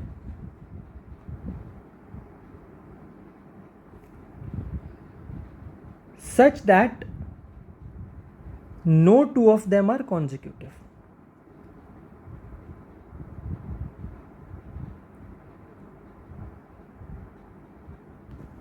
हाँ जी, ये वाला बताओ। देखो ऊपर वाले क्वेश्चन में और इस वाले क्वेश्चन में थोड़ा सा डिफरेंस है। क्या डिफरेंस है? ऊपर वाले क्वेश्चन में मुझे 10 चिल्ड्रन को एक रो में बिठाना था और ऐसे बिठाना था कि जो 4 लड़कियां हैं ना, वो कोई भी 2 कॉन्जिक्यूटिव ना बैठे। अब जो 10 चिल्ड्रन है इस क्वेश्चन में, वो एक क्यू में, एक रो में बैठे हुए हैं। वो बैठे हुए हैं, मुझे बिठाना नहीं है, वो बैठे हुए हैं। लेकिन मुझे उनमें से 3 चिल्ड्रन सेलेक्ट करने such that no 2 of them are consecutive. ठीक है, तो कैसे करेंगे, एक काम करते हैं, जो 10 चिल्ड्रन है ना, जो नॉट सिलेक्टेड है, जो अनसिलेक्टेड है, उनको मैं यू बोल देता हूँ. क्या बोलूँगा उनको मैं, यू. तो मेरे पास 7 यूज है, 7. ठीक है, एक लाइन में बैठे हुए, इनको मान लो ये 7 चिल्ड्रन है ये. अब एक चीज समझो आप, अगर जो इनके बीच में गैप्स हैं, वो 3 चिल्ड्रन यहीं इन्हीं कहीं गैप्स में होंगे जो मुझे सेलेक्ट करने, जो सिलेक्टेड है उनको मैं एस बोल देता हूं. तो वो जो एस हैं वो इन्हीं तीनों किसी गैप में होंगे. मान लो एस, चलो इसको मैं रेड येलो से मार्क करता हूं.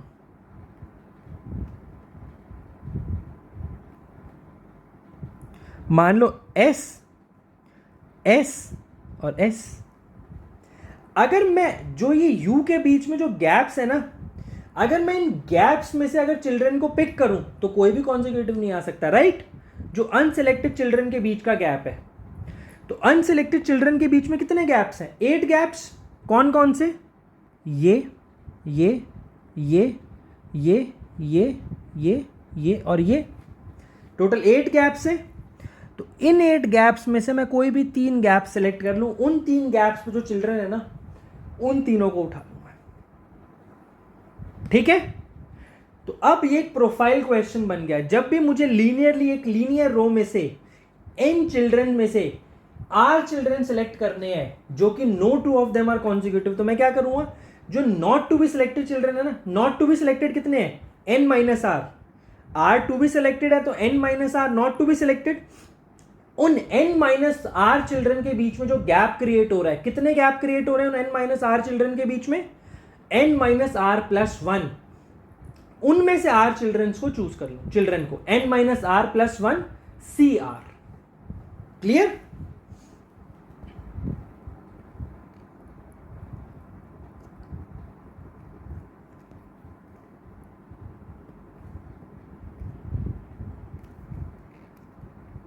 ये इंपॉर्टेंट नोट है ये.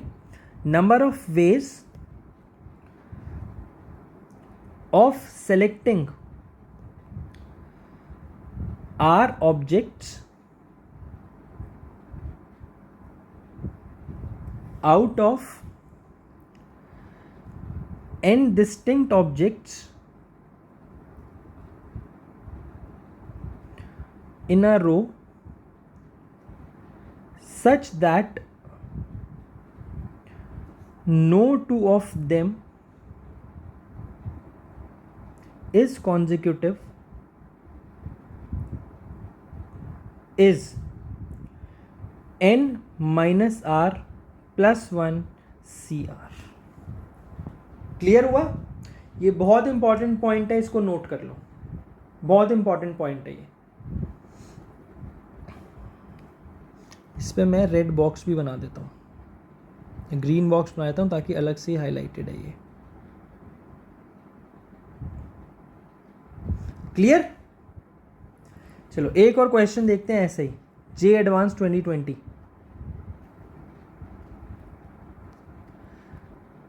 An engineer is required to visit a factory from 1st to 15th date of a month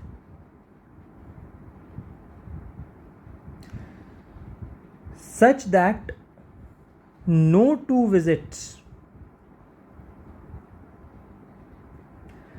happen on consecutive days.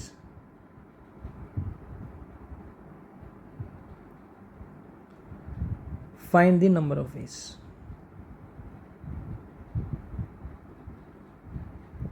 In which he can visit.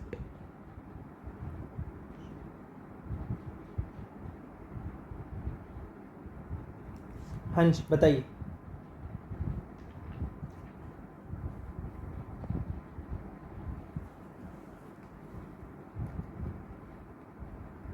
देखो सिंपल, 1 से 15 तक जाना है, यानी कि मुझे 15 में से ऐसे कोई 4 डे सेलेक्ट करने such that no 2 of them are consecutive. तो मैं क्या करूंगा, नॉट टू बी सिलेक्टेड कितने हैं 15 में से 11। कितने गैप्स क्रिएट होंगे 1, जिसमें से मुझे 4 चूज करने हैं, तो answer is 12C4, right. See how simple it is. This is JEE advanced 2020। Clear. So अगर कॉन्सेप्ट पकड़ो ना, कॉन्सेप्ट सीखो, तो बहुत सिंपल क्वेश्चन है, बहुत सिंपल। क्लियर हुआ अभी तक जितना पढ़ाया आपको, जितना शुरू से पढ़ाया सारा अच्छे से क्लियर हो गया है।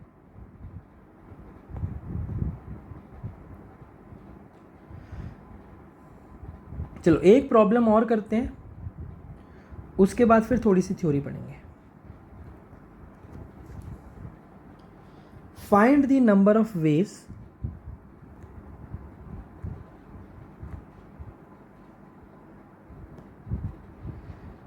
Of arranging 7 green alike balls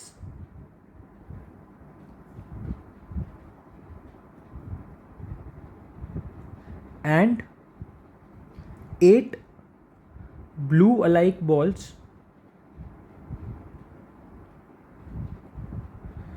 in a row so that there is exactly 2 green so that there is exactly 1 pair of blue balls, और इसको ऐसे लिख लो, so that there are exactly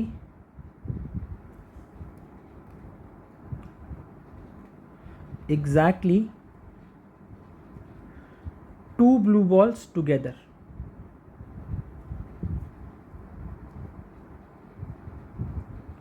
अब आपके 7 अलाइक ग्रीन बॉल्स हैं और 8 alike blue balls हैं। आपको एक रो में अरेंज करना है सच दैट जो ब्लू बॉल्स है ना, सिर्फ 2 ही ब्लू बॉल साथ में, बाकी सारी अलग हो। देखो वही जो मैंने अभी बताया, उसी कॉन्सेप्ट से ये क्वेश्चन हो जाएगा। क्या कॉन्सेप्ट? सबसे पहले जिन पे कोई रिस्ट्रिक्शन नहीं है ना, उनको अरेंज कर दो। किन पे रिस्ट्रिक्शन नहीं है? ग्रीन बॉल्स पे। ग्रीन बॉल्स को अरेंज कर देता हूं, green green green green green, तो 5 और 2 7। अब देखो मैंने यहाँ पे G1 G2 G3 क्योंकि all the green balls are alike, तो इसका मतलब number of ways of arranging green balls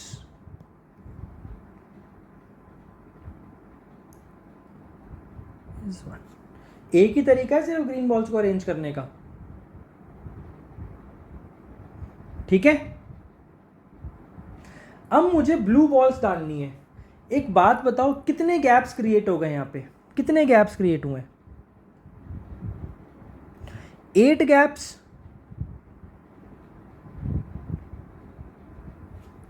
कितने गैप्स क्रिएट हुए? 8 गैप्स, राइट।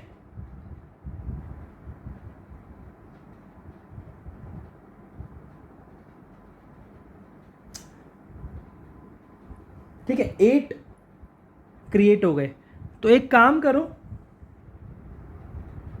अच्छा मैंने छोटी सी गलती कर दी यार, क्योंकि अगर 8 ब्लू बॉल हैं, मैंने 2 ब्लू बॉल यहाँ डाल दी बाई चांस, तो 1 2 3 4 5 6।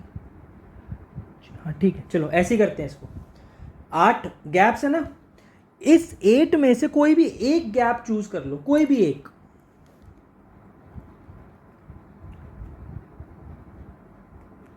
Any one gap can be chosen in 8C1 ways। अब इस 8 में से जो मैंने एक गैप चूज करा है ना, उसमें मैं क्या करूंगा? बताओ मैं क्या करूंगा? उस एक गैप में मैं वो दो ब्लू बॉल्स डाल दूंगा, ठीक है। मान लो वो 2 ब्लू बॉल्स ना फर्स्ट पोजीशन पे आ गई, मान लो ये लो, मैंने यहां पर वो 2 ब्लू बॉल्स डाल दी, ठीक है। अब कितने गैप्स बचे हैं मेरे पास? बताओ कितने गैप्स बचे हैं? 1 2 3 4 5 6 7 7 गैप बच गए मेरे पास, और इन 7 गैप में मुझे क्या डालना है, मुझे ब्लू बॉल्स डालनी है इन 7 गैप में, ठीक है ना, right right. Now 6 blue balls can be arranged in 7C6 ways in 7 gaps. So total ways कितने हो गए, total ways हो गए 8C1, that is 8 into 7C6, 8 into 7 is 56, तो टोटल 56 वेज होंगे यहाँ पे, ठीक है, करेक्ट, समझ आया, कोई डाउट है तो बताओ, नहीं, ठीक है, तो टोटल मेरे पास 56 वेज आएंगे इसको करने के, क्लियर। Let's move it. देखो गैप मेथड बहुत ही इंपॉर्टेंट है, बहुत इंपॉर्टेंट है गैप मेथड, जो मैं आज डिस्कस किया मैंने। Selection of r objects, no two of them are consecutive भी बहुत इंपॉर्टेंट है, और सीटिंग देम और arranging objects in a row such that no two particular objects are together is also very important. This is called gap method. तो यहां पे मैं लिख देता हूं गैप मेथड, यहां पर मैंने गैप मेथड के क्वेश्चन समझे हैं, ठीक है, क्लियर। देखो अब एक नई थ्योरी पढ़ेंगे, थोड़ी सी एक थ्योरी पढ़ेंगे, उससे क्वेश्चंस अगले लेक्चर में करेंगे, इसकी थ्योरी अभी पढ़ेंगे। लेकिन देखो थ्योरी क्या है,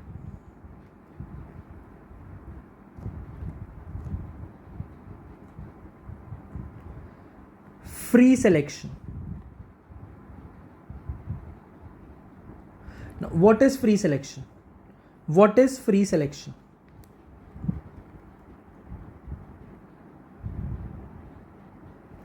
Free selection is, देखो आपके पास ना ये होता है, पहले डेफिनेशन लिख देता हूं इसकी।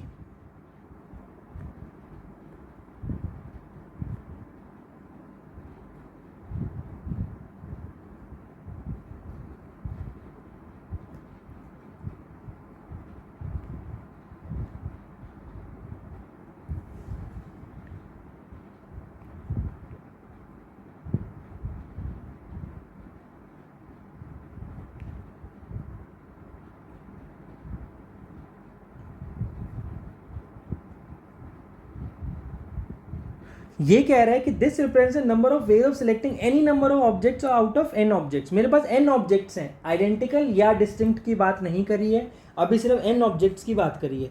उस पे से number of ways of selecting any number of objects, अब मैं कितने भी ऑब्जेक्ट्स उठा सकता हूँ। पहले अभी तक हमने जितने क्वेश्चंस करे, मेरे नंबर ऑफ ऑब्जेक्ट सेलेक्ट करने, जितने मुझे नंबर ऑफ ऑब्जेक्ट सेलेक्ट करने हैं वो फिक्स था, एन में से आर सेलेक्ट कर रहा था, बट यहाँ पे फिक्स्ड ही नहीं है, मुझे पता ही नहीं है मुझे कितने उठाने हैं, कितने भी उठा सकता हूँ मैं, ठीक है। इसके केसेस देखते हैं। Case 1, first, n distinct objects,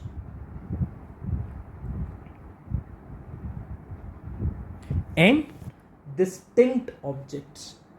अब क्या है ये, एन डिस्टिंक्ट ऑब्जेक्ट्स उठाने हैं मुझे, ठीक है, मेरे पास एन डिस्टिंक्ट ऑब्जेक्ट्स हैं, सॉरी एन डिस्टिंक्ट ऑब्जेक्ट्स हैं मेरे पास। उसमें से मुझे देखना है कि लेट्स से फ्री सिलेक्शन के नंबर ऑफ वेज कितने होते हैं। सपोज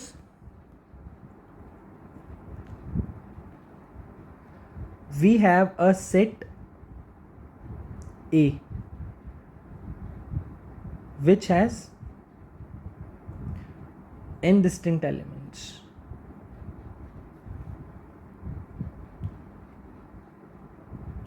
अब मेरे पास एक सेट है A, A1, A2, A3 till AN, इसमें n डिस्टिंक्ट ऑब्जेक्ट्स हैं। अब आप ऐसे समझो, number of ways of free selection क्या होता है, मैं इसमें से एक भी उठा सकता हूं, 2 भी उठा सकता हूं, 0 भी उठा सकता हूं, 4 भी उठा सकता हूं, 5 भी उठा सकता हूं, ठीक है। एक मान, अगर मैं इस ए के सबसेट्स बनाऊं, अगर मैं इस ए के सबसेट बनाऊं तो वो क्या क्या बनेंगे? अच्छा चलो उस सबसेट भूल जाओ अभी के लिए, सबसेट छोड़ो। मेरे को एक बात बताओ, अगर मुझे number of ways of selecting none और मोर ऑब्जेक्ट्स, ये लैंग्वेज बहुत ध्यान से सुनो, नन और मोर ऑब्जेक्ट्स, नन और मोर ऑब्जेक्ट्स, नन और मोर ऑब्जेक्ट्स। अगर कहीं पे लिखा है कि नन और मोर ऑब्जेक्ट्स, इसका मतलब फ्री सिलेक्शन का क्वेश्चन है। फ्रॉम ए एलिमेंट्स हैं, एन एलिमेंट्स हैं, उसमें से मुझे number of ways of selecting none और मोर ऑब्जेक्ट्स चाहिए। भाई या तो मैं क्या करूं, एन में से एक भी ना उठाऊं, एन सी जीरो, क्योंकि डिस्टिंक्ट है ना, तो एन सी आर चलेगा यहाँ पे, प्लस या एक उठा लूं, प्लस या दो उठा लूं, प्लस या तीन उठा लूं, ऐसे करते करते एन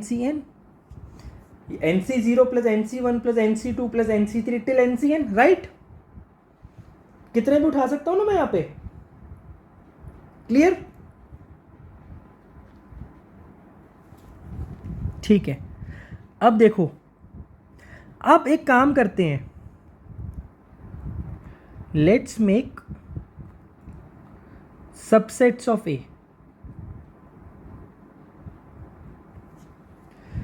के सबसेट्स बनाएंगे हम। ए के सबसेट्स अगर मैं बनाऊं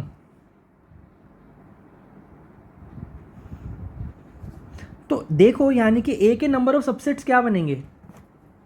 every element A I has two choices, either selected or not selected, ठीक है?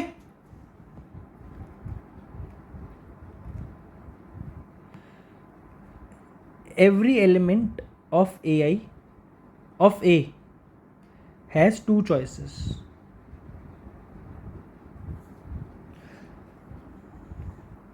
इसका मतलब नंबर ऑफ सबसेट्स कितने बनेंगे? Number of subsets of A 2 into 2 into 2 into 2 till 2 n times equal to 2 to the power n। तो 2 to the power n subsets बन रहे हैं, राइट? अब यहां पर एक काम करो, सबसेट्स बनाना शुरू करो। एक ये हो गया, मान लो एक कोई ऐसे आएगा, एक ऐसे आएगा, एंड सो ऑन। तो आपको ये चीज समझ में आ रही है कि जितने नंबर ऑफ सबसेट्स हैं, क्योंकि नंबर ऑफ सबसेट्स में भी मैं क्या कर रहा हूं, आई एम सेलेक्टिंग नन और more elements from A.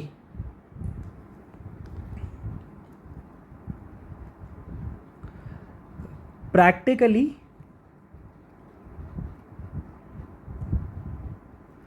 we are selecting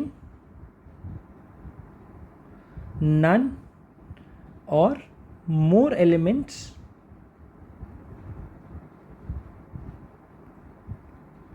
from A to make it subsets,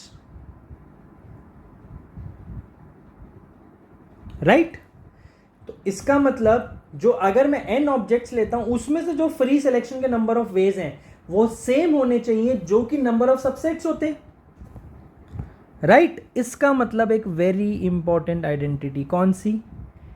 N C nought plus n C one plus n C two plus n C three till n C n, this is equal to 2 to the power n।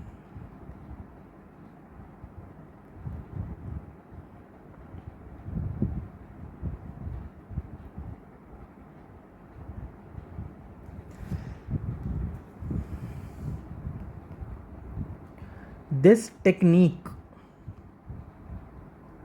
is called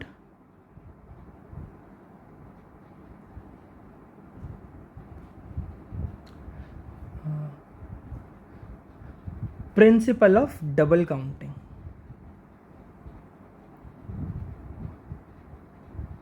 हमने क्या किया यहाँ पे? हमने एक ही चीज को दो तरीकों से काउंट किया। फ्री सिलेक्शन के वेज और नंबर ऑफ सबसेट्स के वेज। अब क्योंकि दोनों इक्वल हैं, इसका मतलब दोनों की वैल्यू भी इक्वल होनी चाहिए। तो एक एक्सप्रेशन को फाइंड करने के लिए अगर हम वहाँ से कोई और टेक्निक अगर किसी और टेक्निक से उसी सेम चीज़ को काउंट कर सकें, this technique is called principle of double counting. Clear हुआ? So free selection of distinct objects clear हुआ। तो number of ways of free selection from n distinct objects is 2 to the power n.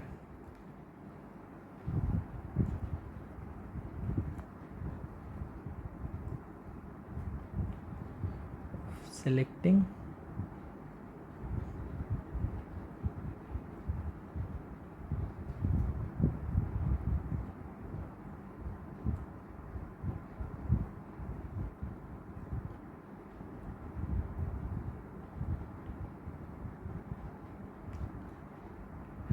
To to the power n। Again मान लो मुझे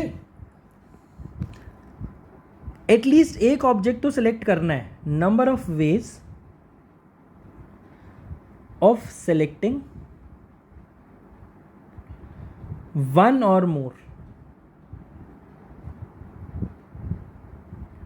elements बोल दो, objects बोल दो।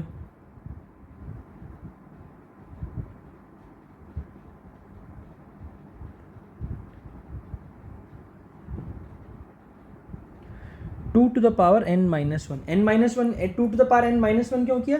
क्योंकि इस two to the power n में ना सिर्फ एक ही केस होगा जब मैंने कुछ भी सेलेक्ट नहीं किया होगा, दैट इज NC0 वाला केस।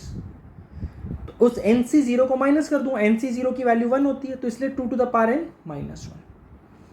क्लियर हुआ यहां तक? ये केस क्लियर हुआ? सेकेंड,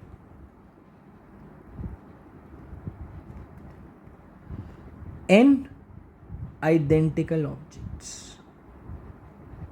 अभी तक ऑब्जेक्ट्स डिस्टिंक्ट थे, बट अब n आइडेंटिकल ऑब्जेक्ट्स हैं। तो इसके लिए क्या करेंगे हम?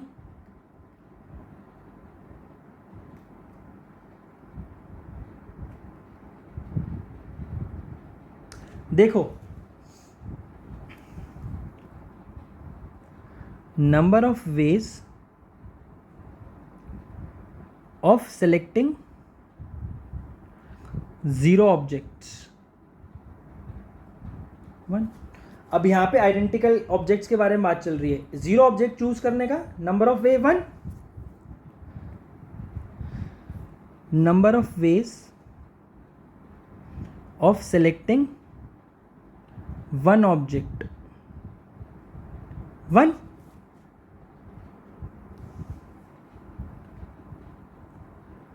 number of ways of selecting two objects 1, and so on. Similarly, number of ways of selecting n objects 1, right? So can I say number of ways of selecting none or more objects from n identical objects is n plus one, 1 plus 1 plus 1 plus 1 plus. ठीक है? Clear? Very important, very very important.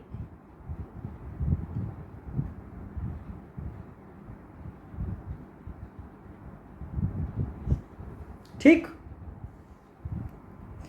And number of ways of selecting one or more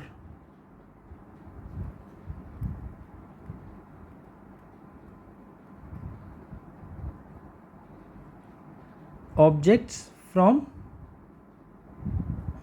n identical objects n। Clear? बहुत important चीज़ें हैं ये, बहुत important concepts हैं. इतना समझ आया? ठीक है, चलो इस पे अब क्वेश्चन देखते हैं. एक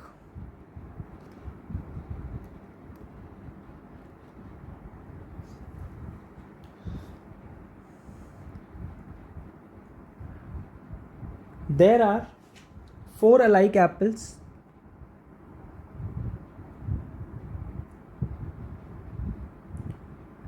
फोर 5 कर लो चलो.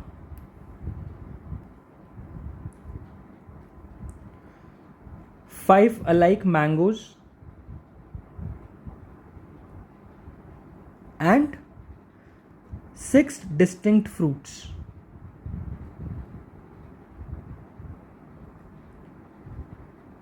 Find the number of ways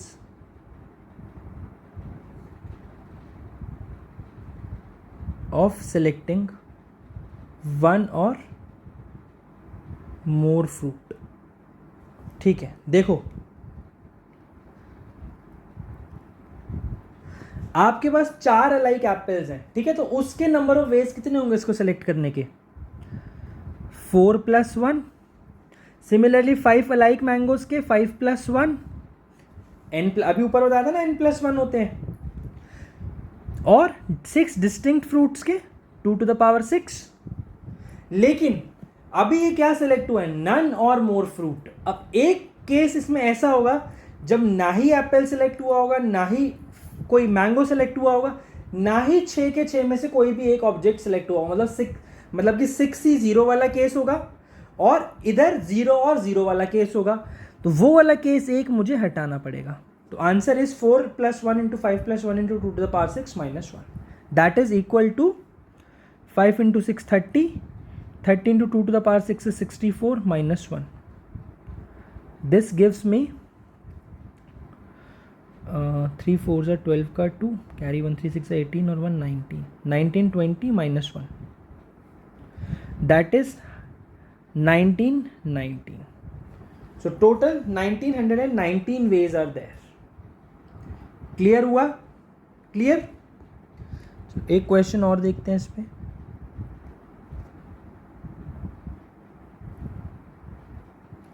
There are 4 books of maths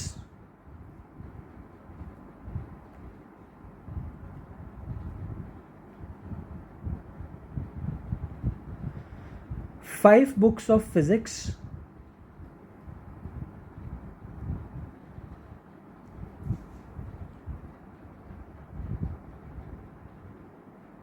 and 7 books of chemistry and 7 books of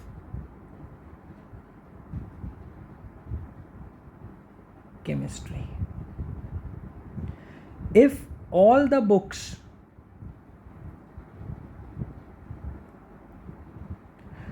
are distinct, then find the number of ways of selecting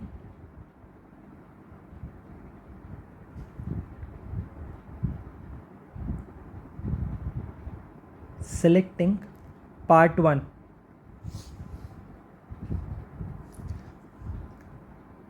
One or more books.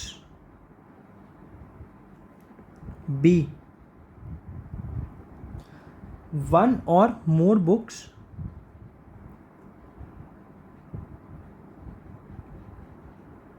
if at least one book of each subject is selected.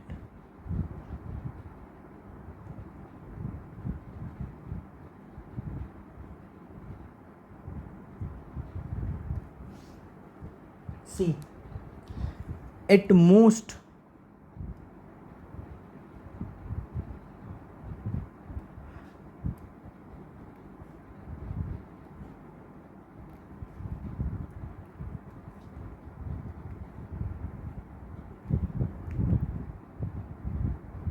none or more books if at most 2 books of any subject is selected. क्या मतलब है इस question का, क्या मतलब है? देखो 4 books maths की हैं, 5 बुक्स फिजिक्स की और 7 बुक्स केमिस्ट्री की हैं. All the books are distinct. Then find the number of ways of selecting one or more books. देखो 1 और more books का क्या मतलब हुआ कि एटलीस्ट एक बुक सेलेक्ट करनी है. आपके पास टोटल कितनी बुक्स हैं? अब भाई सब्जेक्ट पे तो कोई रिस्ट्रिक्शन ही नहीं है ना, मैथ्स हो फिजिक्स हो केमिस्ट्री हो कोई फर्क ही नहीं पड़ रहा. तो टोटल बुक्स कितनी है? 4 और 5 9 और 7 16. तो फर्स्ट का आंसर क्या हो जाएगा? 2 to the power 16 -1. -1 क्यों करा? 1 और मोर बोला है, नन और मोर नहीं बोला. अब बी देखो 1 और more books if at least 1 book of each subject is selected. जब मैथ्स की बुक में सेलेक्ट करूंगा कितने वेज होंगे? 2 to the power 4, बट -1 करना पड़ेगा. क्यों? क्योंकि मैथ्स की कम से कम एक बुक तो मुझे सेलेक्ट करनी है. सिमिलरली फिजिक्स के लिए 2 to the power 5 -1 और केमिस्ट्री के लिए 2 to the power 7 -1. Right. C part क्या होगा? सी पार्ट होगा नन और more books if at most 2 books of any subject is selected. ठीक है भाई, किसी भी सब्जेक्ट की ना 2 से ज्यादा बुक सेलेक्ट नहीं होनी चाहिए. 0 तो हो सकती है, 0 तो हो सकती है.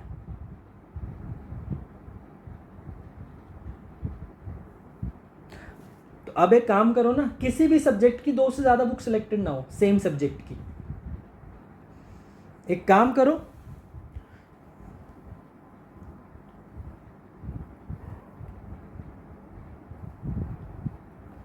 मैथ्स की कितनी बुक सेलेक्ट कर सकते हो आप 4 में से? या तो 0 या 1 या 2. ठीक, 2 से ज़्यादा नहीं कर सकते हो मैथ्स की. सिमिलरली फिजिक्स की भी 2 से ज़्यादा नहीं कर सकते हो. राइट. ठीक है ना बात? और या फिर केमिस्ट्री की भी नहीं कर सकते हो. 7 आएगा, सॉरी गाइस.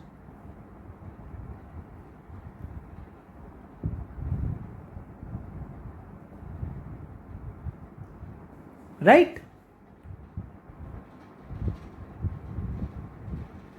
अच्छा एक मिनट, ये थोड़ा सा इसमें यहां पर इफ